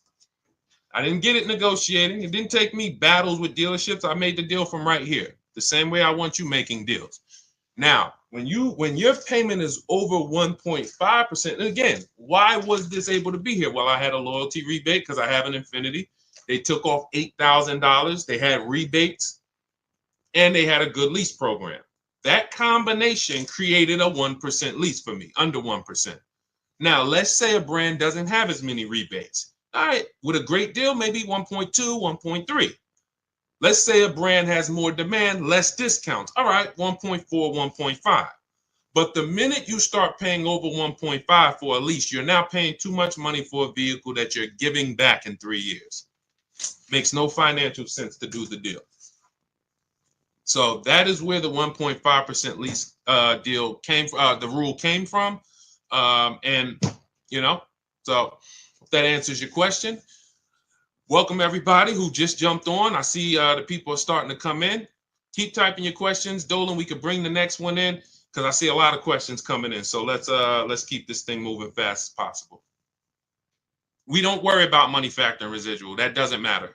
You can't control those things. So the way you can, again, we're getting follow-up questions. Keep that question up. Somebody has a question about purchasing with bad credit. But what the reason why you don't worry about those things is because you can't control them. You can't control if a dealer's marking up the money factor. See, again, all of this is revealed by multiple offers. If you come into my dealership when I was there, if you worked, I worked at Mercedes. If you come in, okay, Deshaun, what's the money factor? All right, it's 0.00270. How do you know if that's true or not? You don't. You can't go shop me against your bank. You can't go say, well, I'm going to use my bank to get the lease. You can't. So there's no point in you worrying about things you can't control. The residual value, I don't care about that. What I care about is multiple offers from multiple dealerships from home. Where is my best offer going to be? 1%, 1.2, 1.4 out of all the dealers. And you've done it right. This is what I teach all my people. You've done it right when you have a range of offers. You should have a range of offers. Your best offer to your worst offer should be $150 to $200 a month difference for the same exact vehicle. Same exact vehicle. You should be able to see, wow, the best dealer is like $505 a month, and the worst dealer is talking about $700 a month. That means you've done it right, because 4 out of 5 are going to be overpriced. But everyone I teach who've gotten deals, when you look at, some of you on TikTok, you can't see this, but if you watch the replay on Facebook or Instagram, you'll see a bunch of people that we share all the time in my groups. They send me their deals, and we can see, look, 1%, $10.50 a month. Somebody just got a Yukon XL. They dropped the pricing from 75 to 36 to 70 grand, 1.5%, because it was a 2025 and they have no supporting programs. They have no big rebates, brand new vehicle to the market. Then you have 585, 1.1. This is a $49,000, almost $50,000 2024 Nissan Murano Platinum, 585 a month. Ken got right around the holidays, 1.1% of the MSRP. He's talking about they accepted his counter offer. We have a built-in calculator in my book and in our courses where you just plug all your offers in and it spits out with the counters to send, because you never want to accept an offer without countering. But this is what no one here is worried about. Residual, they don't even know it. We don't know it. I don't know what the residual value is on this Infiniti truck that I got outside 2025. I don't care. Doesn't matter to me, because I'm not thinking about buying the vehicle. I'm not going to buy my lease at the end. I don't do that. We don't do that. I don't care what the money factor is. All I care about is my payment is 1% or less of the MSRP. My payment is 1.2% of the MSRP. My payment is 1.4% of the MSRP. I don't care about how we got there. I don't care about how many rebates they had or didn't have. None of that stuff matters to us. That's why we're able to just shop the offers. This is the stuff that slows you down. Worrying about things you can't control. Worrying about things that if you're negotiating with a dealer, they can manipulate. We sit at home. We use the scripts and emails that I use, that I've written for you guys, send them out, let the offers come in, and then we see where the best one is. This is how we shop for new cars and leases. Very, very simple. All that other stuff is a waste of time. And as a car salesman, all of that other stuff, if you came in with that mindset, there's nothing you could do to beat me, because you don't know the truth. You just don't know the truth. You don't know the truth. You don't know what I own the car for. You don't know if my competitor will take off $2,000 more than I will. You don't know when you're sitting there. That's why we do not sit in dealerships and talk numbers. We get our deals done from home, hence our name, Cars from Home. Okay? All of you who like Deshaun, I'm already getting overwhelmed that we got 2 steps for you. You got the blueprint. That's my new digital book, Cars from Home, 7 Steps to Saving Time, Money, and Avoiding Dealerships. You get your copy for 75% off in my TikTok bio, Instagram bio, YouTube comments, or the Facebook comments. Click that link for 30 minutes. Or you can join if you qualify, you'll see a link there that says Shop with Deshaun. And we can, when you see these people, they're in our group. We have, over 1,500 people in our group where we shop together, and you get coaching calls with me. Or you can just keep asking questions here and try to get some clarity. Either way, we want you to get to your answer so that you can have confidence the way we move. All right. What do you suggest for a person with bad credit? First thing, first rule, first step in our process, 7-step process, is for you to ask yourself, how many years are you keeping the next car? Very important, because whenever you are going in, hey, Lori, what's up, Dantes? Whenever you are going in to buy a depreciating asset, you want to analyze first how long you're going to keep it. What's up, Rico? The minute you don't take this into consideration, you have not dealt with the most important aspect of getting depreciating assets. At some point, this thing's going to stop depreciating like this. And what a lot of people do is they buy these depreciating assets, pay them off with a 5 or 6 year loan, if they even pay them off. Some of them even you trade them before you even paid it off. And then you go and you start a whole nother loan on a new depreciating asset right before it would have slowed down in its depreciation. What does that mean? Who has a car in their driveway right now who they've had it for more than 10 years? What's up, Chucks? Vanny, good to see you. We got a lot of questions coming in today. All right, I'm going to try to talk fast. A lot of questions coming in today. Who has a vehicle right now in their driveway you've had it for more than 10 years? Let us know. Not a lot of people. What's up, Keith Miller? Good to see you. Devin D, how many years have you had it? Let us know how many years you've had it. Put it like that. How many years have you had the vehicle? I want to clearly distinguish with these people. I want everyone else to pay attention because these are the examples of what we call keepers. All right, I see you, MG Daddy-O. All right, so you've had a vehicle 12 years. These are what we call keepers. Good to see you, Keith Miller. That means I've kept my vehicle so long, it's no longer depreciating.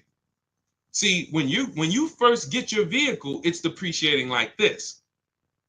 Like this. It's literally a slope of losing value. You look at what your vehicle will be worth a year from now. It'll be worth $3,000 less. 2 years from now, it'll be worth $8,000 less. Like you're in a big depreciation cycle. But when you get to where Devin is and where MFG Daddy is, and these people who've had their cars for 12 years, 11 years, their vehicle is going to be worth next year about what it's worth today. They've reached what we call the reward stage. What's up, Josh? Starry Skies, good to see you. A lot of people checking in on TikTok. When you this is the purpose for the purchase. Because purchasing is expensive. You buy the whole car, you have to pay for it. You're on your own with the warranty. Once it expires, there are expenses. So what's the good part then? At some point, I'm going to get to a point where I own this vehicle, it's paid off, I have no payments, and it's not depreciating as much, where I can hold on to it, keep it, pass it down to my family, not go get another vehicle and start the process all over again. That's the difference. So the first thing you want to ask yourself if you have bad credit is, how many years am I going to keep the car? That's step one in my book, step one in our process. How many years am I going to keep this car? If it's more than 8, then I need to be purchasing, whether it's a new or used car. I need a below market purchase. Can't pay what everyone else is paying for their purchases. Below market purchase. But if I'm not going to keep the car for 8 years, then I need a below market lease. Because when you add up all the lease payments on a great deal, it's no comparison to a purchase. What I'm paying for this Infiniti truck, it's a $54,000 truck. I'm paying $499 a month. After 36 months with this lease, $499 times 36, I would have paid $17,000 plus I gave them the money for the I gave them about another $700. I would have paid $18,600 for a $54,000 truck. Y'all get that? Type $signs if y'all understand the math. If y'all understand the value.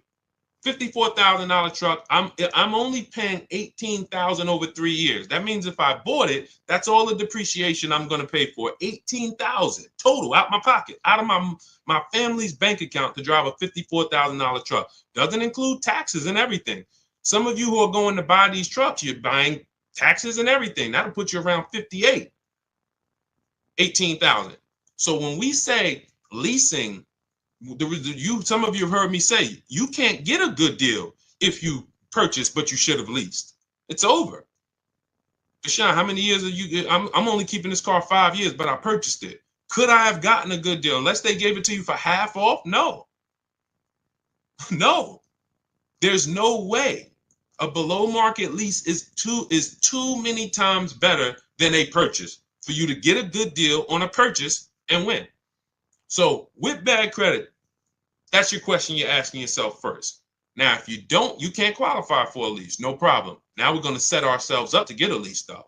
And in order to set myself up to get a lease, I'm going to get me an inexpensive car, smallest car I could get a loan on, drive that for 18 months, 2 years, establish a payment history, get my credit up to 680, 690, and then in 18 months, 2 years, I'm flipping into a lease.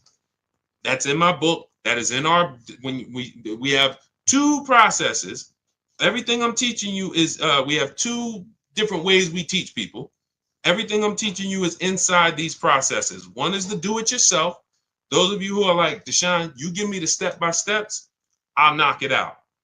That's my digital book, Cars from Home, 7 Steps to Saving Time, Money, and Avoiding Dealerships. Those of you who are like, we have a done with you, where you're like, Deshaun, I'm more of a done with you person. I would like to ask you questions. I like to be able to, instead of reading, I like to watch a couple short videos to guide me to the process. See if you qualify for done with you. That's in our TikTok bio, Instagram bio, Facebook comments, and the YouTube comments. Either way, whether you're do it yourself or done with you, we want to make sure you have what you need. But that's the process. If I have bad credit right now and I'm like, I know I should be leasing, but I can't qualify for a lease, I'm going to get the least expensive car. I'm going to build my credit over 18 months and 2 years, and then I'm going to flip into a brand new lease. And that's my power play. I'll sacrifice for 2 years and then pull off in a brand new car versus what most people are going to do. Thank you, Devin D. Shout out to the people running the likes up on TikTok.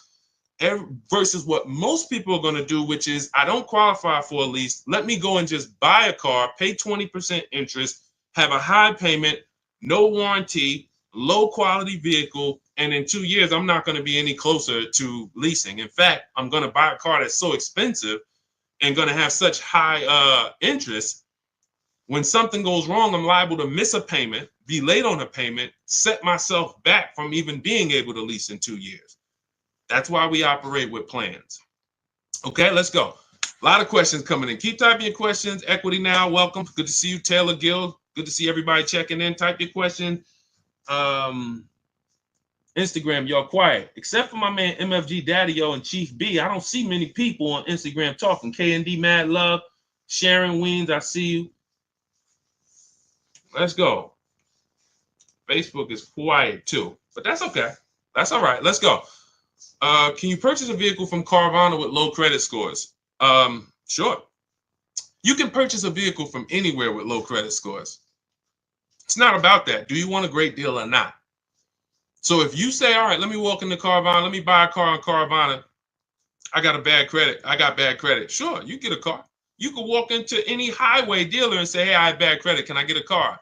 They're going to do everything besides move heaven and earth to try to get you in a car. Is it a good deal? See, and what's unfortunately, this is one of the only bad credit is one of the only groups that you guys actually go and tell people you refer people to dealerships that financially abused you because you got a loan, because you got approved. Hey, go see Joe. Man, Joe got me in a car. All right, can I see the paperwork though? I'm glad you got the car. Don't get me wrong. You were in a tight situation, but can I look at it? Okay, wow. Okay. You got a 2019, okay, has 80,000 miles on it. Okay, you paid $29,000 for this vehicle. Okay, and you're paying, what's your interest rate? 22%? And what? And how long is the loan? Oh, 84 months. And you're telling people go see Joe? Joe's taking vacations on you. So anyone can put you in a car. But with bad credit, what you should be looking at is this. See, we bid everything out. How do we guarantee that we pay less? How do we have what we call here at Cars from Home price assurance? Which means when I walk out the dealership with my car, with my paperwork, I have the assurance of knowing that there's no way I could have paid less anywhere else. No one in my region, within 100, 200 miles of me, could have made me a better deal because I shopped that whole market. Competitive offers. That's how you get price assurance. It's the same way you do with Amazon. Same way, you could buy something from, why can we buy something from Amazon and have total price assurance? Competitive. It's okay, I'm gonna scroll this, I'm gonna look at reviews. Okay, this is a similar product. Oh, this is the same product. Okay, competitive. So this is how we shop for everything except cars. So all we're doing here at Cars from Home is teaching you how to shop for cars the way you shop for everything else. So when we're looking and saying, all right, we have bad credit, we're bidding out three things, three parts of our transaction. Who we get our car from, you need to win a bid. That means if I'm looking for a blue or black Honda Accord, that means out of all the black and blue Honda Accord, you need to be the lowest one, best value. That is very different than my loan.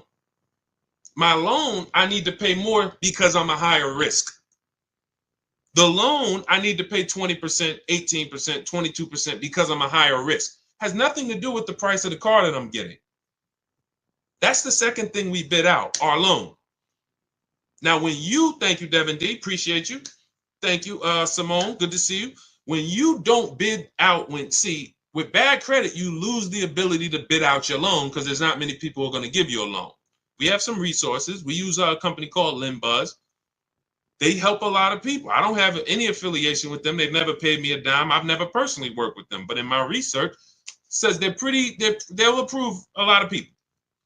So now you can't bid that out because there's not 10, 15 people bidding for your credit like us. When you have prime credit, you can bid out your loan to, 10, 15, 20 people. That's how we do it. We have a process called the bank bidding war, and it doesn't affect our credit score. It weighs on our credit. So anyway, it's not even, I want to stay focused. But when you go into a dealership and say, all right, give me the car and the loan, you've now said, I don't want to bid. I'm not going to bid anything out. I'm not going to bid anything out. I'm just going to go to who can get me a car and a loan at the same time. And that's what dealers love. 2 transactions in one. And some of you give them 3 transactions in one. You trade your car in, which is selling your car to them. I know that made you think, Deshaun, I thought it was like a trade. It was like, no, you're selling your car to them. Did you bid that out? That's step 2 in the Cars from Home process, something called the equity assessment. Thank you, Letty Boy Mom, thank you.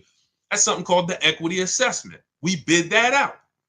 How many people will write us a cash check in an hour for our current car? Bid that out. That's how we guarantee we get the most money for our old car. Then we're getting a loan. Bid that out. Notice everything I'm talking about can be done online. That's why the system is called Cars from Home. That's why the mindset is Cars from Home. Because if you were trying to do all of this, going to places, going to your local branch in your bank and your credit union and walking in, then you can't do this. But if you use the internet, you can actually do all of this right here. And that's how we do this.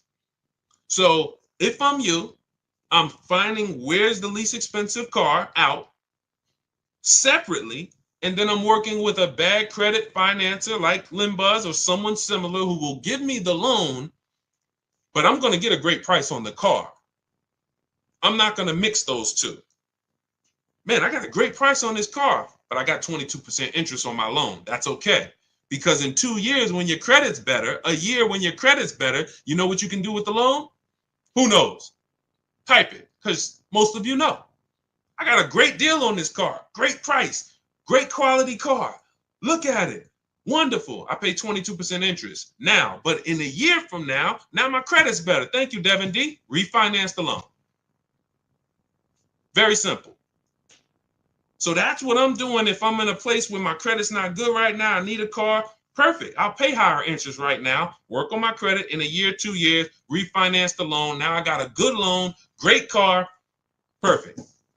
Versus if you go into a dealership or you go into Carvana and just overpay for the car and you overpay for the loan, now forget about that plan. You go to refinance in 2 years, you're not even going to be able to. You're still going to be upside down too bad. You'll be upside down too much money, right? Great question. All of this is laid out. See, there's a plan for everybody. Everything I do was to create a plan for everybody. High mileage drivers, anyone who drives over 18,000 miles per year, type HM. In the chat. Type HM in the chat if you drive over 18,000 miles per year. You can't move the way regular people move. You can't base your moves on a regular driving. You don't drive the same. Most people depreciation look like this. You drive 18, 20,000 miles a year, yours look like this. 4 years, you got 80,000 miles on the car. You're depreciating your cars faster. You have a different strategy. We have a different strategy for people who are going to purchase versus lease, buy new cars versus used cars. But it's all 7 steps though. No matter where you are, what your profile is, 7 steps. That's why our system is based on 7 steps. So if you're like, Deshaun, I want the whole blueprint, that's my digital book, Cars from Home, 7 Steps to Saving Time, Money, and Avoiding Dealerships. It's already 5-star rated. You can Google it. This is what hundreds of people have used since we released it to get below market purchases from home. You can see all the reviews. Thank you to everyone who's reviewed the book on Goodreads. We appreciate you. You continue to help that book stay at 5 stars. We appreciate you. But you can get a copy. It's normally $97. Part of my welcome offer. You can get it for 75% off. It'll be $24, but it's only for 30 minutes. That's our welcome offer. You can go to my TikTok bio, Instagram bio, the YouTube comments, or the Facebook comments. Use that link. That's your do-it-yourself blueprint to below market leases, purchases, used cars, new cars, high mileage driving, bad credit strategies, all in there. Now, for those of you who want community, you see me sharing all of these people. You see me sharing Zafrina's deal. You see me sharing Kimberly's deal, Ken's deal. You see these people, Sheree's deal. Look, Sheree graduated again. She's gotten 4 cars.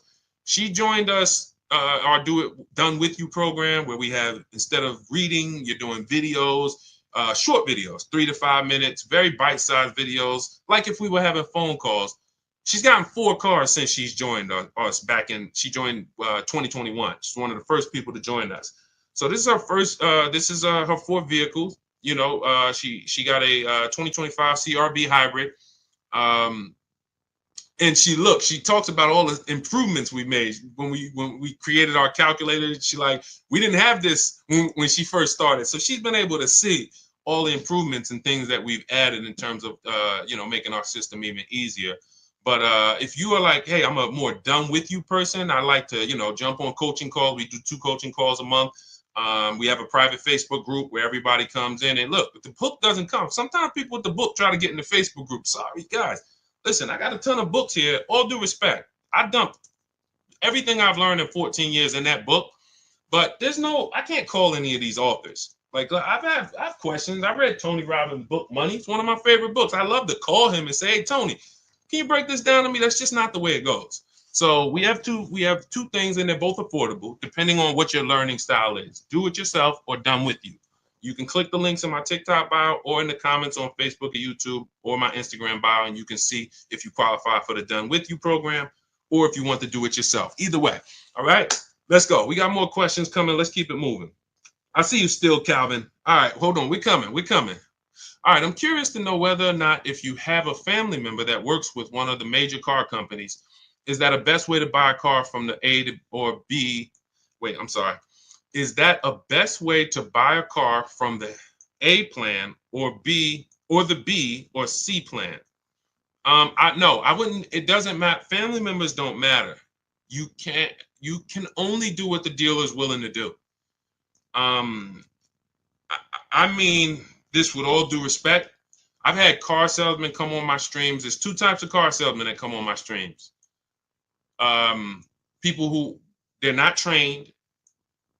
They have no idea about the numbers I talk. I will watch car salesmen over and over buy cars, buy them, not lease them, trade them in 3-4 years, 2 years, lose a ton of money, just do it over again. I'm like, you don't even understand your own business. But it's not their fault because we're not trained. So I can't fault them. I really can't. I don't fault people. The people who understand what we talk about, quite honestly, they've been general managers, general sales managers, finance managers, or those are the people who are like, you'll see it on my videos. I was a finance manager for 20 years. This guy is legit. Because a salesman, when I went to work for Ray Katina, I went from working at Pontiac Buick GMC, where I had to run back and forth to the desk to get the prices, and then I got thrown into Yankee Stadium. And Yankees, they're top 3 Mercedes-Benz dealer in the country at that particular time, and Ray doesn't have finance managers. You are the finance manager. So you are putting in the credit apps. You are working with the banks. You are going over everything with the customer, the extended warranties, the after sale products. They didn't have that experience that I had. Therefore, they've never been exposed. They're still back. Hey, let me go get the numbers from my manager. They don't even understand the numbers. They don't understand the program. They don't understand what makes up the numbers. So this is most salesmen in America. So it's always about bidding.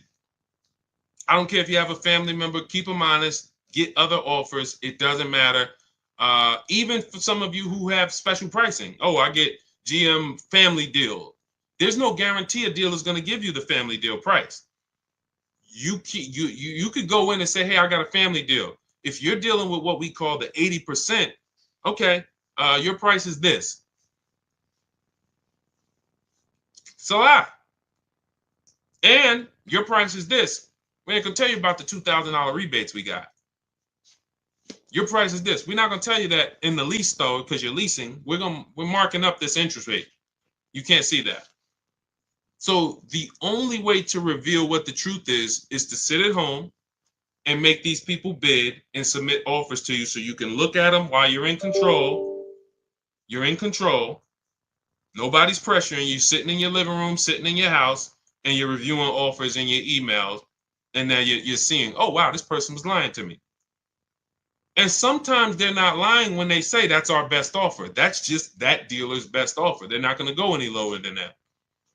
A lot of dealers, we call them the 80%. I'm not going to go lower than a certain amount. I make $5,000 minimum every car I sell. And if I can't sell it for $5,000, I'd rather sell it to someone else who will buy it. We got people walking in paying this. So why would I do the deal with you when I could just let another person come in who doesn't know how to shop and I'll just charge them that money? That's the 80%. But the 20% is who we reveal through our competitive offers, through searching the market the way we do from home. And that's how we make sure that we always pay the least amount in the market. All competitive offers, peace of mind, easy, simple. It's a breeze. When you see the people who use our stuff, it's like it's a different world. We don't have the anxiety you have. We don't have the buyer's remorse you have. We don't feel out of control like you have. We don't feel like, oh man, this is the second most expensive purchase of my life and I'm dreading it and hating it. Can't wait to get it over. We don't have those things. And that's where we want you to be. Okay? So Chucks, multiple offers, family member or not. I would tell friends. People know me. People said, Deshaun, I know you got this used. I remember a good friend of mine, he was buying a Mercedes truck. And I work for Mercedes. He said, D, I'm going to give you I'm going to call you first. He said, but it's this other truck in PA. They're saying it's their last, it was whatever the year was. It's like the last 2019 or something at the time. And man, he said, they're taking off like 18 grand from me. And I had another truck up here, but my dealer wasn't taking off 18 grand. I said, you need to get that truck. I'm not going to tell him, hey, come on in here, man, pay me more because I'm your friend. No, you're doing what I would do. Yeah, I got a friend that works for the brand, but I'm also shopping the market. And if my friend can make me the best offer, great. If not, no harm, no foul. I'll see you in a couple years for the next deal. But we don't have friends. You got to earn it. You got to win the bid. Planning to keep the car. Good, Chucks. Doesn't matter if you're keeping it 10 years. You still need to get a below market price because if you pay 5-10 grand over what you could have paid, stretch that out over 10 years, that's how much money's coming out of your family's bank account for, it not knowing how to do this. Okay? This isn't hard to do. What's hard is to unlearn the program. That's what's hard. I got to unlearn what I've been taught. Oh, I need a car. Let me go to the dealer. That's a program. I need a car. Let me go to the dealership. That's like saying, oh, I need a TV. Let me walk into Walmart. First thing we're going, and that it's even worse than that, quite honestly, because, but anyway, let's go. Keep them coming, Dolan. See if we can get Still Calvin. If not now, then let's get him because we might have some questions before him. We already hit on the 1% rule and the 1.5% rule. I see, let's see. Let's go. Zoe Mill, good to see you. Byron Stallman, good to see everybody checking in on TikTok. Iris, good to see you, Mr. Coop. Good, Dolan. We hit that one already. We hit that one early. The Kraken, nobody joined. Good to see you. All right, if I owe 18,000, but my trading value is only 6K. See, now there's a curse word in this. What's the curse word that he just used? See, there's a curse word here. There's a couple curse words we don't use here, okay? Who knows what the curse word is that was just used?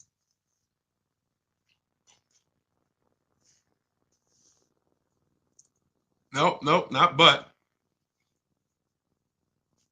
It's the T word. Trade. Trade. We don't trade.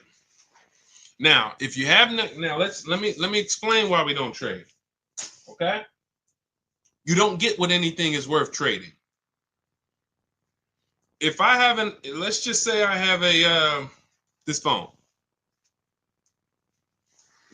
Am I going to get more money trading this or actually putting it on the open market and getting offers for it? Open market or trade? O or P? I go trade this phone. Do I get more money on the open market or on trade? I see you, Big Step. Yep, Dimitri, I see you. Yep. Okay? It's no different. It's no different. I see you, Alonzo Wiggins. Good to see everybody. I love the engagement. I love that people, y'all up on the keyboard, you're engaged. We got probably another 10 minutes. Told you, we like to do an hour hitting hard, a lot of financial literacy, tapping for an hour, and then we move on. That's everything. Hold on. My alarm just went off on here. Thank you. Thanks, Dimitri. All right, I want to make sure I didn't get kicked. All right, so perfect. So that's why we don't trade. It's the same premise. You have buyers who want to pay money for your car. Carvana, Driveway. Kelly, this is step 2 in our process. First thing we do is answer the first question. Most important question is what we call it. How many years are you going to keep the car? If it's more than 8, we're purchasing. We're shopping for a below market purchase. If it's less than 8, we're shopping for a below market lease. Then we move to step 2 in the process, which is what we call the equity assessment. This is where we look at the car that we have that we are replacing, and we determine our equity position in the vehicle. How do we do that? We call our bank if there's a loan on it. We get our payoff. That's what you do. All of you who are like, Deshaun, I'm going to be shopping soon, or I'm shopping now. I thought I was going to wait to tell a deal about this later. No, we don't do this later. Because when you do this later, you're setting yourself up to trade. You're setting yourself up to get lowball offers on your trade and lose probably $2,000, $3,000 from what you could have gotten. We handle the equity assessment early, step 2. So we call our bank, get your payoff, find out what it's worth. Then we're going to go to these 6 buyers, 6 cash buyers, 6. Carvana, Kelly's Blue Book instant cash offer. Not kellysbluebook.com. Instant cash offer. AutoNation, they're going to give you an offer. Car Gurus, they're going to patch you in with a dealer to get an offer. CarMax and Driveway. 6 offers. 6. You know now what the true market value is when you actually let 6 people who buy cars every day, who compete against each other, make you a cash offer. Comes right to your email. Okay, boom. I see the highest offers from Driveway. Now we look at what is our equity position. Do we have equity? Is the offer more than we owe? Perfect. If the offer is not more than we owe, now we have negative equity on a purchase, not a lease. There's a different equity assessment for a lease. God, there's so much we could go into. These are for different people, though. See, that's the thing. That's why the system's not overwhelming, because some of you are like, Deshaun, I got a lease. I didn't even know I could do an equity assessment and see if I can make some money on it. Yes, you can. But it's a different equity assessment process. So now you look and say, all right, it looks like based on what you're saying and your trading value is only 6, it looks like you're going to have some negative equity no matter what. But you need to get the offers to find out what the true value is, because maybe you're being lowballed. Maybe you're being lowballed and they're saying, oh, your car's only worth 6. So if you owe 18, how can I get into something else without 10 grand down? So what I would be doing is I would be rolling that negative equity over and shopping for a lease to bury the negative equity. First question you want to ask, how many years you're going to keep the car? Doesn't look like you keep cars a long time. One, because you already have a car that you're planning on getting out of that you have a loan on. So that's usually the diagnosis of a person who does not keep cars. It's not like you're saying, Deshaun, I have a car, it's paid off, I want to get out of it. You're saying, Deshaun, I have a car, has a loan on it, I still owe a ton of money and I want to get out of it. That's typically a prescription for the people who should be leasing. If every single transaction you do, you always have negative equity, that's a prescription for a person who should be leasing.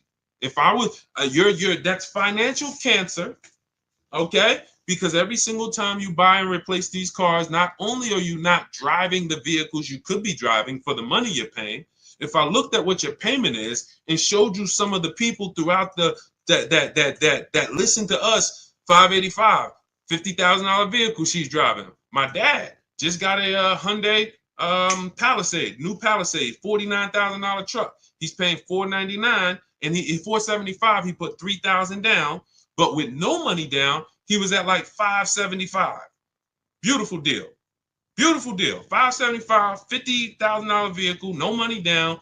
So when we look and say, all right, wait, I'm paying $5, but I'm driving this. Now we start to see. So not only are you not driving what you could be driving, you're also overpaying for it, and now you're underwater. So the prescription is, I will be telling you, you're losing a ton of money. Here's your prescription. Learn to lease. Get a below market lease. That'll solve these problems. Get a below market lease. Stop buying these cars. That would be your prescription as a financial doctor. So now what you should be doing is moving that to a below market lease that you can, and preferably you can find one of these electric vehicles that you can lease for, shop the offers and get, some people are, my goodness. There's one deal I haven't even brought it in yet, but I gotta find it. It's in our group. This guy got so much money off this car. It's like over 50 grand. His payment was in the threes. In the threes. I couldn't believe it.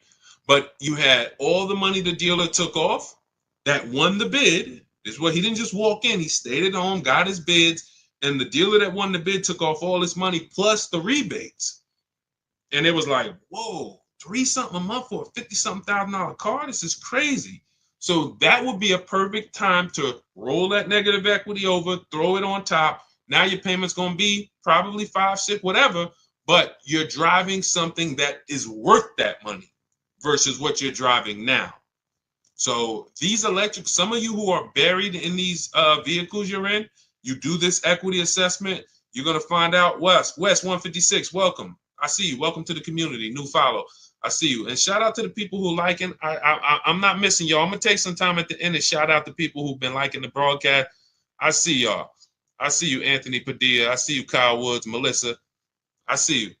Anyway, so that's what I would be doing. I would literally be shopping for an electric vehicle to moving my negative equity over to that, getting a big discount, low price.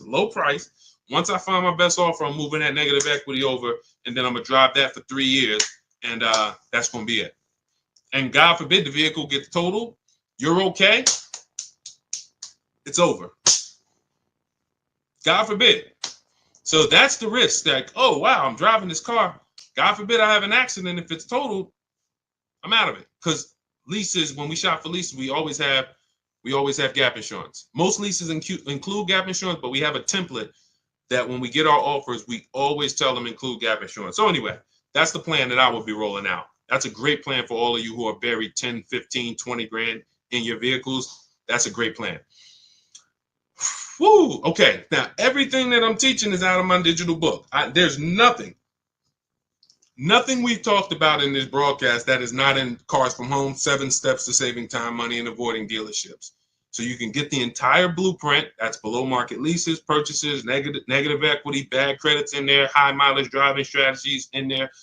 7 steps. No matter who you are, the plan is 7 steps. So you can get a copy. It's normally $97. It's 5-star rated. You can Google it. You can see on Goodreads. Thank you to everyone who's reviewed the book, rated it. But you can get a copy for 75% off as part of our welcome offer. That is, it's only for 30 minutes. You'll get it for $24 if you get to my TikTok bio, Instagram bio, the YouTube comments, or the Facebook comments. Click that link. That'll activate your 75% off. That is the ultimate do-it-yourself blueprint. Everything's in there, 7 steps. Now, for those of you who want to be a part of the community, you have a different learning style. You prefer, Deshaun, instead of reading, break this down into short videos, 3 to 5 minute videos with action steps. That's our done with you. And you have our, this includes our private Facebook group where you can ask questions, not just from me, but to 1,600 people that came before you in the last 3 years. Who, you see Sheree earlier has gotten 4 cars using this system, 2 used cars, 2 leases. So we have a community of people who have learned and mastered the Cars from Home system, and you will too. And then we do coaching calls twice a month. So if you have questions, you could jump on with me personally. So those of you who want to see if you qualify for that, click those same links in my TikTok bio, Instagram bio, Facebook comments, or YouTube comments, but you're going to click shop with you, see if you qualify for that. Okay, but either way, get in where you fit in. All right. Ooh, we got a lot more left over. Man, I see we never could get to all the questions. I see we're right around the hour mark. You know what? Let's wrap there. We did a lot. This was good. A lot of questions, a lot of engagements. I see you, Chuck. I see you, Sarah Wells, Big D12, D122, Donald Howell. Do you have still Calvin, my man on Instagram? I wanted to just hit you. He said, do you have anything for people who already bought a car and want to refinance? I mean, you can do this online. Type in, refinance car loan online, get multiple offers, your credit union, banks. It's not even just a matter about waiting for your credit to improve. Sometimes you didn't get the best offer you could have gotten when you got the car. So yes, sometimes it is, hey, I got the same credit, but there's been people who left the dealership at 8%. They didn't know they could have got 6% or 5%. They didn't know. They just, hey, it just feels like this. I'm paying 7.9. I feel like I could have got better. You go to online, refinance car loan online. Give them your information and see if you can get a better car loan. That is something I will be doing on a regular basis, every 6 months, 12 months. Ultimately, you want to do this with people with a soft pull. So specifically look for soft pulls. If you're going to do it on a regular basis, specifically look for soft pulls. You don't want to be, doing these hard pulls every 6 to 12 months at all. Okay.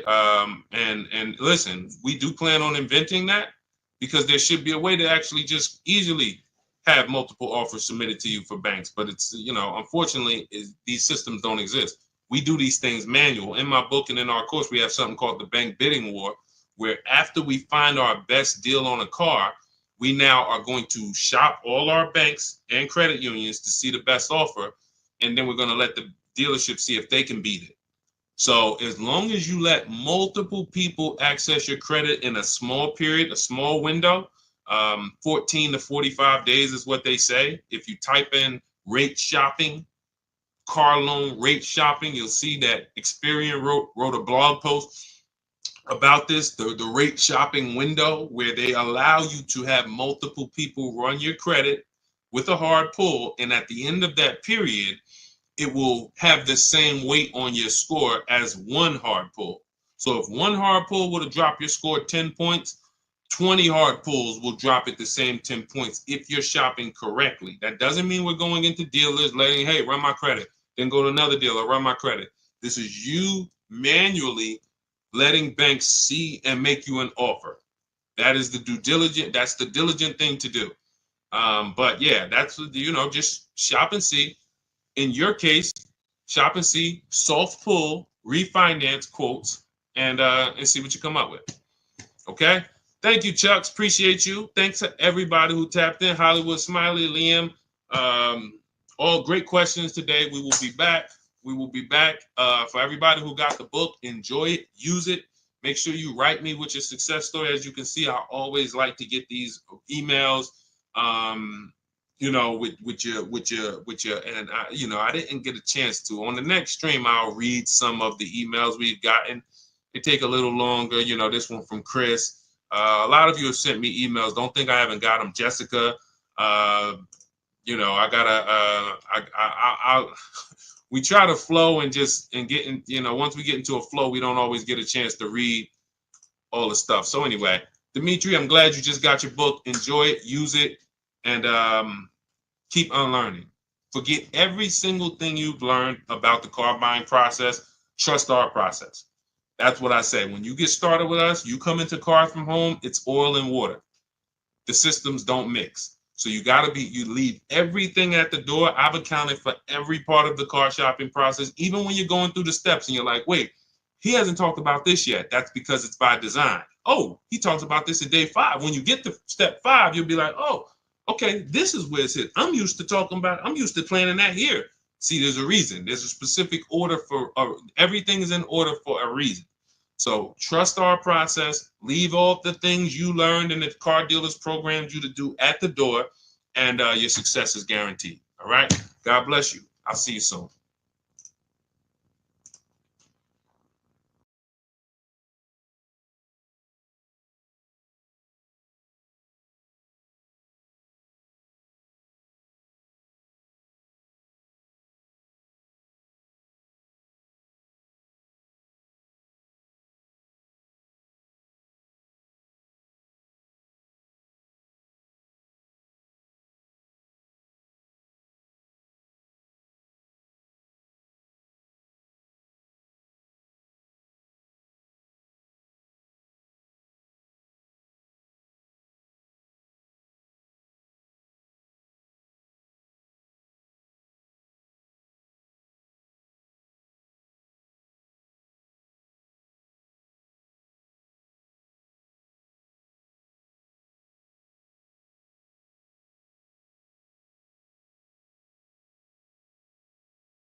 Fast. Welcome to Car Shopping Questions and Answers. If you've never been on a stream with me before, my name is Deshaun. I'm publicly known as Deshaun, the Auto Advisor.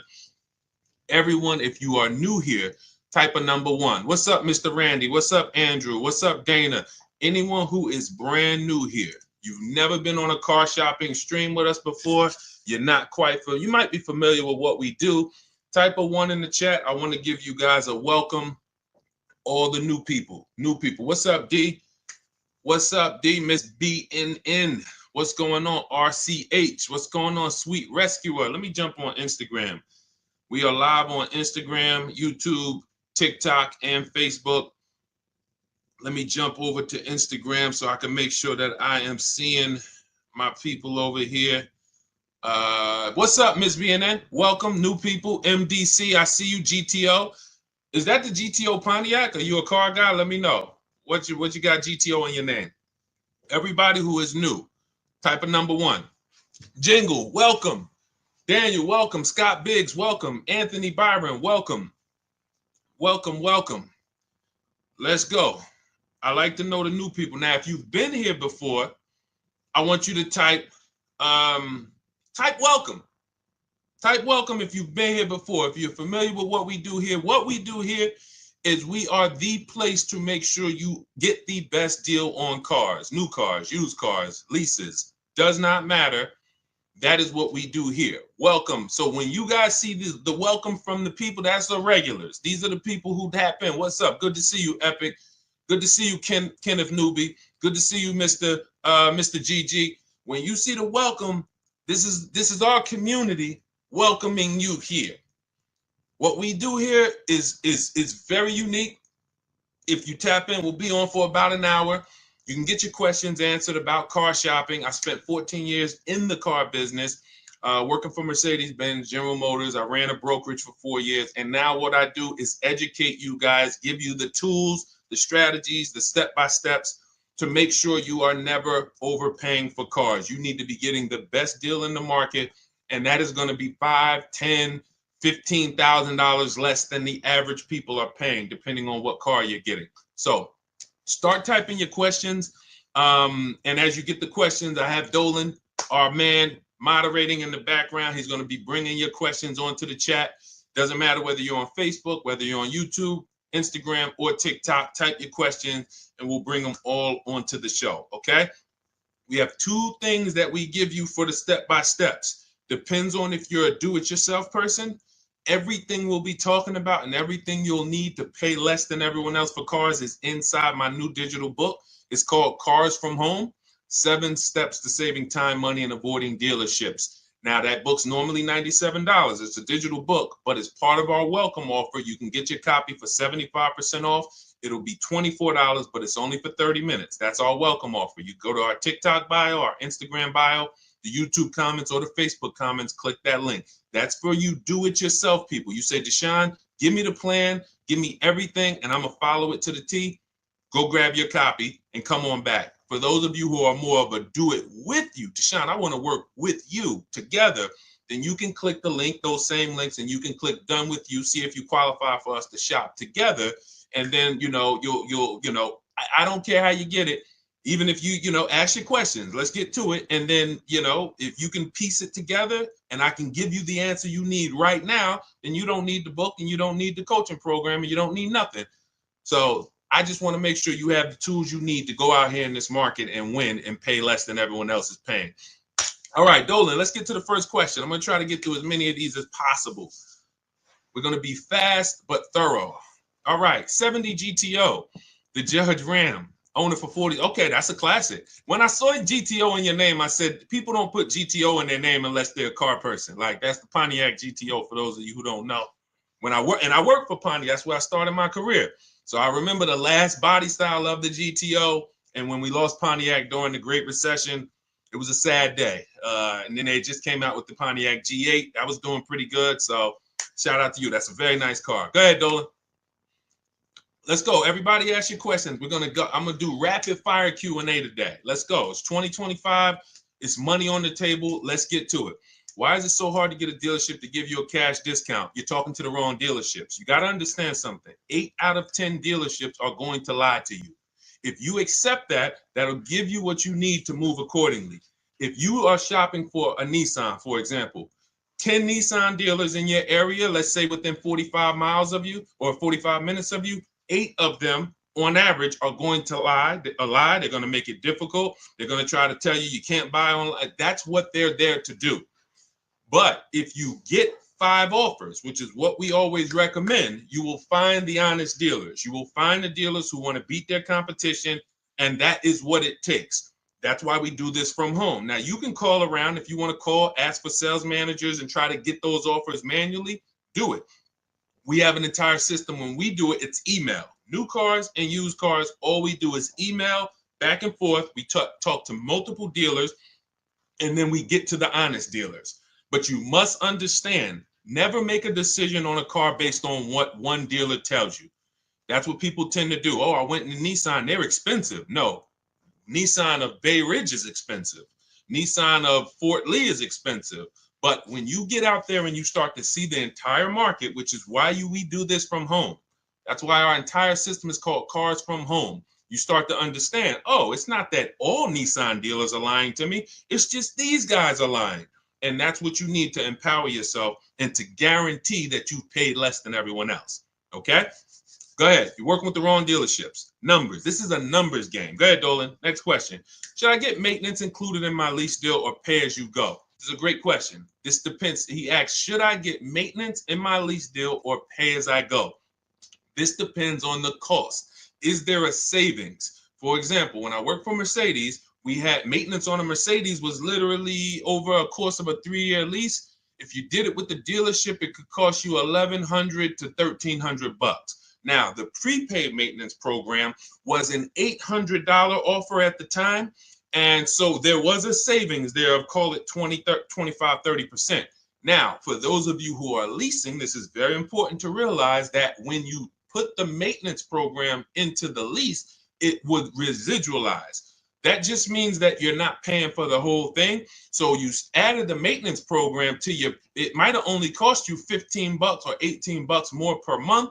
And it came out to be like, whatever, $600. But the question between, and this is the same thing with extended warranties. Who wants to know about extended warranties? Deshaun, should we get extended warranties? Type of one if that's been a question in your mind. This is the same principles. How expensive is it if I pay out of pocket? What's my risk? Because these are nothing more than insurance policies.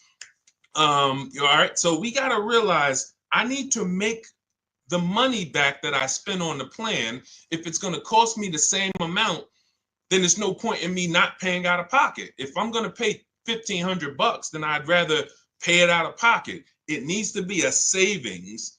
And most times with the, if you add up what the oil changes and the tire rotations would be, and then you look at, all right, how much you're charging me for the maintenance, that'll easily help you make a decision. It needs to be at least a saving, a 30% savings to make it, to make it worth it to lay out the money. Okay? I hope that answered your question. Go ahead, Dolan. Let's go, y'all. What's up, Saucy Slinger, Liz Galvez? Shout out to the people on TikTok checking in. Shay, what's going on? Jose Reyes. Just got my chapter. Keep asking your questions. We are going to try to get through as many as we can. I'm trying to do rapid fire, but I still want to make it thorough. And shout out to everybody sharing. We appreciate you. Just got my Chapter 7 bankruptcy discharge last month. What do you suggest the best way to buy a car? If you need, first of all, if you could wait, get your credit score up to a 680, 700.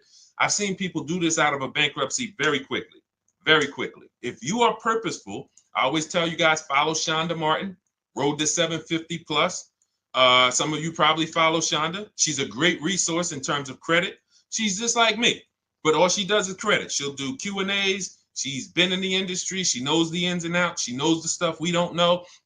If you follow her, she can help you get to a 700 score quickly with some things you could do immediately, especially out of a bankruptcy. You have a blank canvas.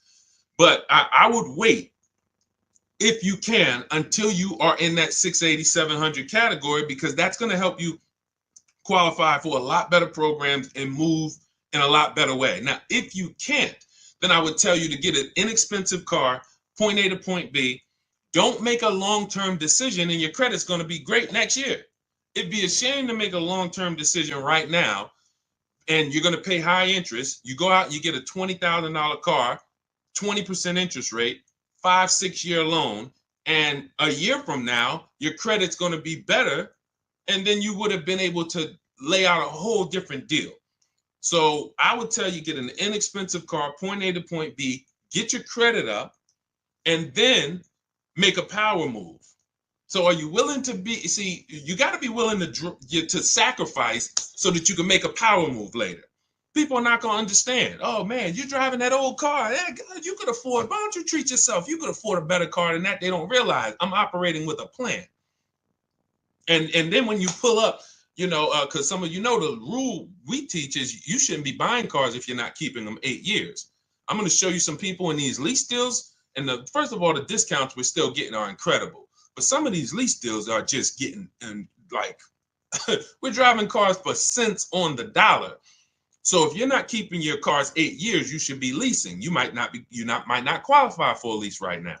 So you might say, all right, get me an inexpensive car, Facebook Marketplace, get me from point A to point B. And then a year from now, you got a 700 credit score. You pull out in a 2026 brand new lease, paying cents on the dollar.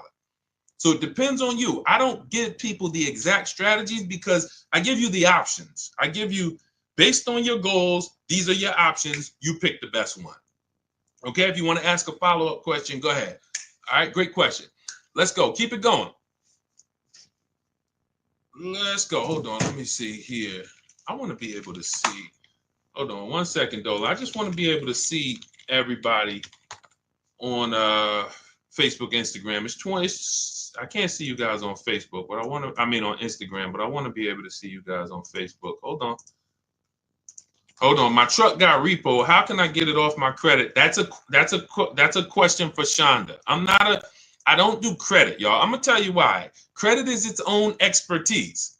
See, if people didn't do cars, a lot of you wouldn't be in trouble. A lot of you wouldn't have bad information about leasing. But because people start thinking, well, I teach people about investing in stocks and mutual funds, you know what, I think I can teach people about cars, and they're leading you astray.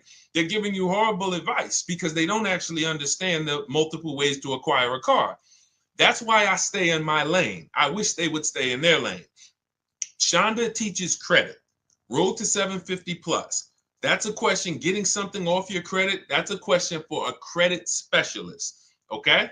Go follow Shonda and go and implement what she teaches. It's Shonda Martin, DJ King. Shonda Martin. She's all over. She's on every platform. And you can type in Road to 750 plus. I'm sure there's some people on here that could co-sign how great Shonda is as a resource. Okay, go ahead, Dolan. Shoot the next one up.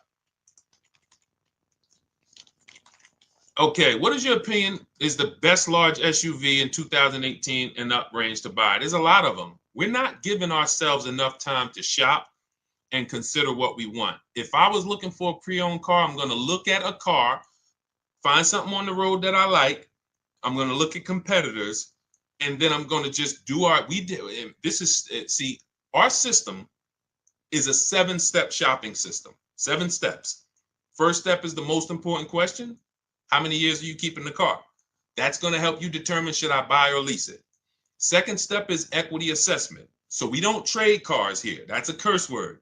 We sell our cars on the market to cash buyers, big companies, Driveway, Vroom out of business, Carvana, a local dealer. We have 6, anybody wants to know how do we do this equity assessment to not trade our cars? You could ask that question, but that's step 2. Step 3 is where we structure our deal and we budget based on a deal. How much would a good lease deal be on this car?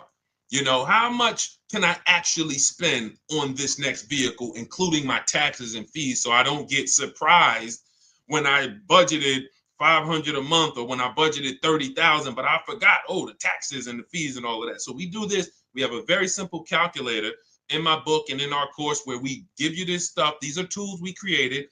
And then step 4 is very important. It's called shopping, not buying. That's the step we're not spending enough time on.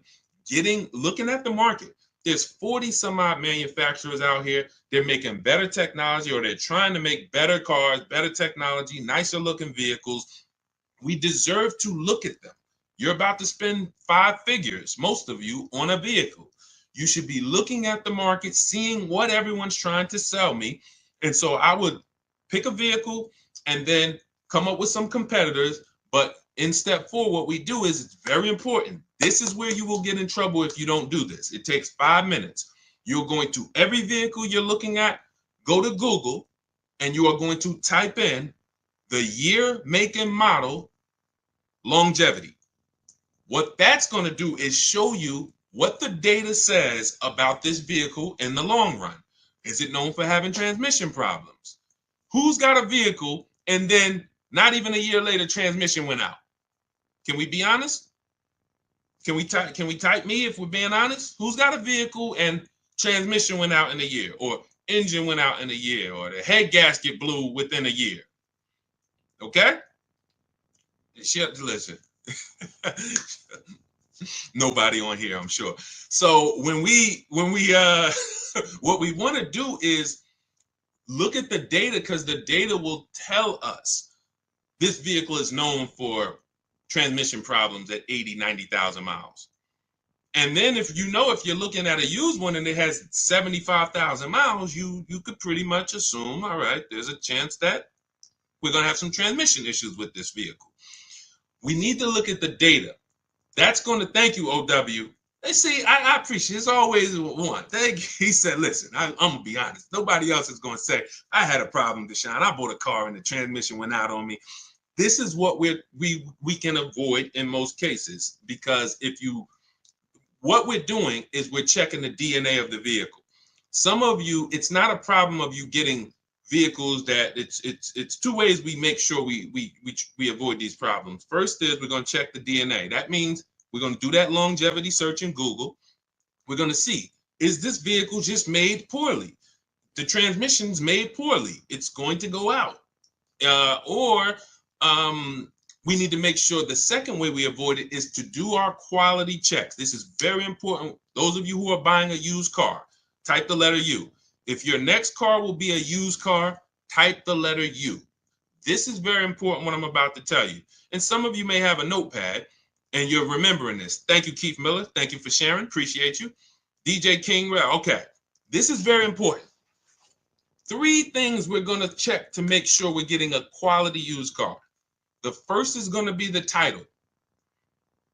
What is the quality of the title? What does that mean?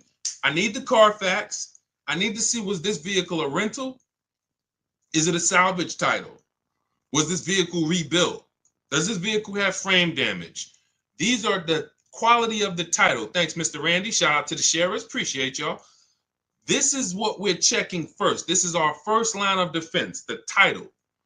We don't wait. People say, well, Deshaun, would you get a rental? Well, it's not going to be weighed evenly like other better title histories. So it's not that I'm against rentals, but there's levels to this, as they say. So first thing is the title. Now, once you're looking at the vehicle and you're like, okay, good title, now we have to move to service. This is going to help you eliminate most vehicles because most vehicles do not have the service records to indicate to you, this is something I want to put my money in. When you look at a vehicle, you should see service, service, service, maintenance, maintenance, maintenance. If you don't see that, do not buy that vehicle. I can't tell you what to do because you're an adult. We never buy those vehicles. I'm talking to you about the Cars from Home system. These are boundaries we operate in to make sure we're not getting in trouble. Service records are the biggest indicator of how well the vehicle was taken care of. Everybody's following this, type dollar signs. If you're following this, type dollar signs. And then I'm going to go into the last step. 3 lines of defense. First is the title history. Second is the service records. Third, before I move on, type dollar signs. Let me know we're following this. Okay, Mr. Randy, I see you. DJ King, I see you. 1% money, I see you. Okay. Third thing is the accident history. 3 things. Now, all accidents aren't created equal. You might see some vehicles that have minor accidents. You'll see some vehicles that say vehicle was drivable.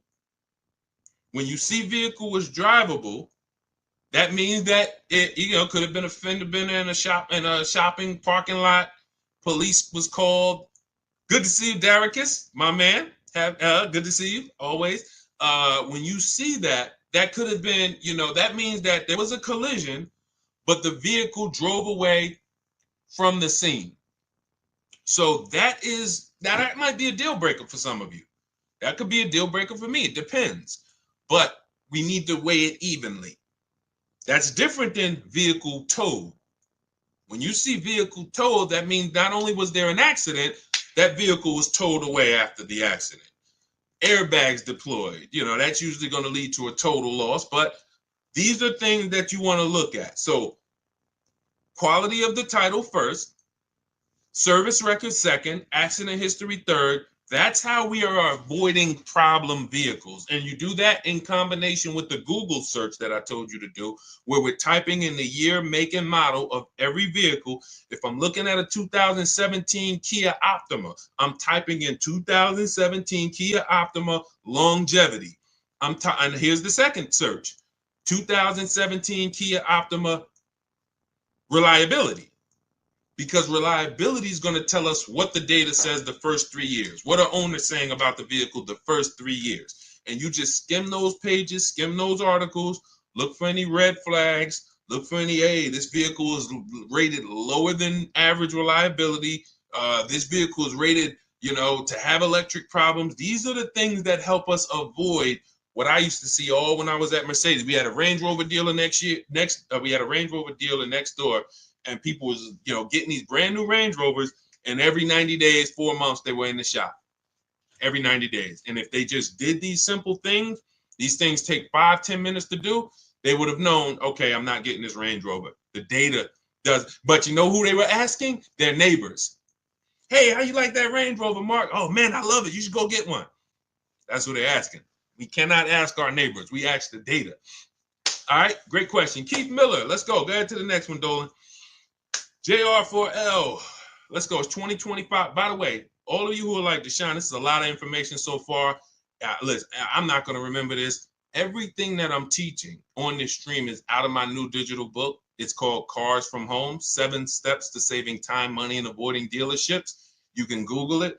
It's 5-star rated. Thank you to everyone who's taken the time to rate it and send me your stories. That's the entire blueprint for how we get below market deals, leases, new cars, used cars, and we have a welcome offer. It's normally $97, but as part of our welcome offer, you can get your book for 75% off. That'll be $24.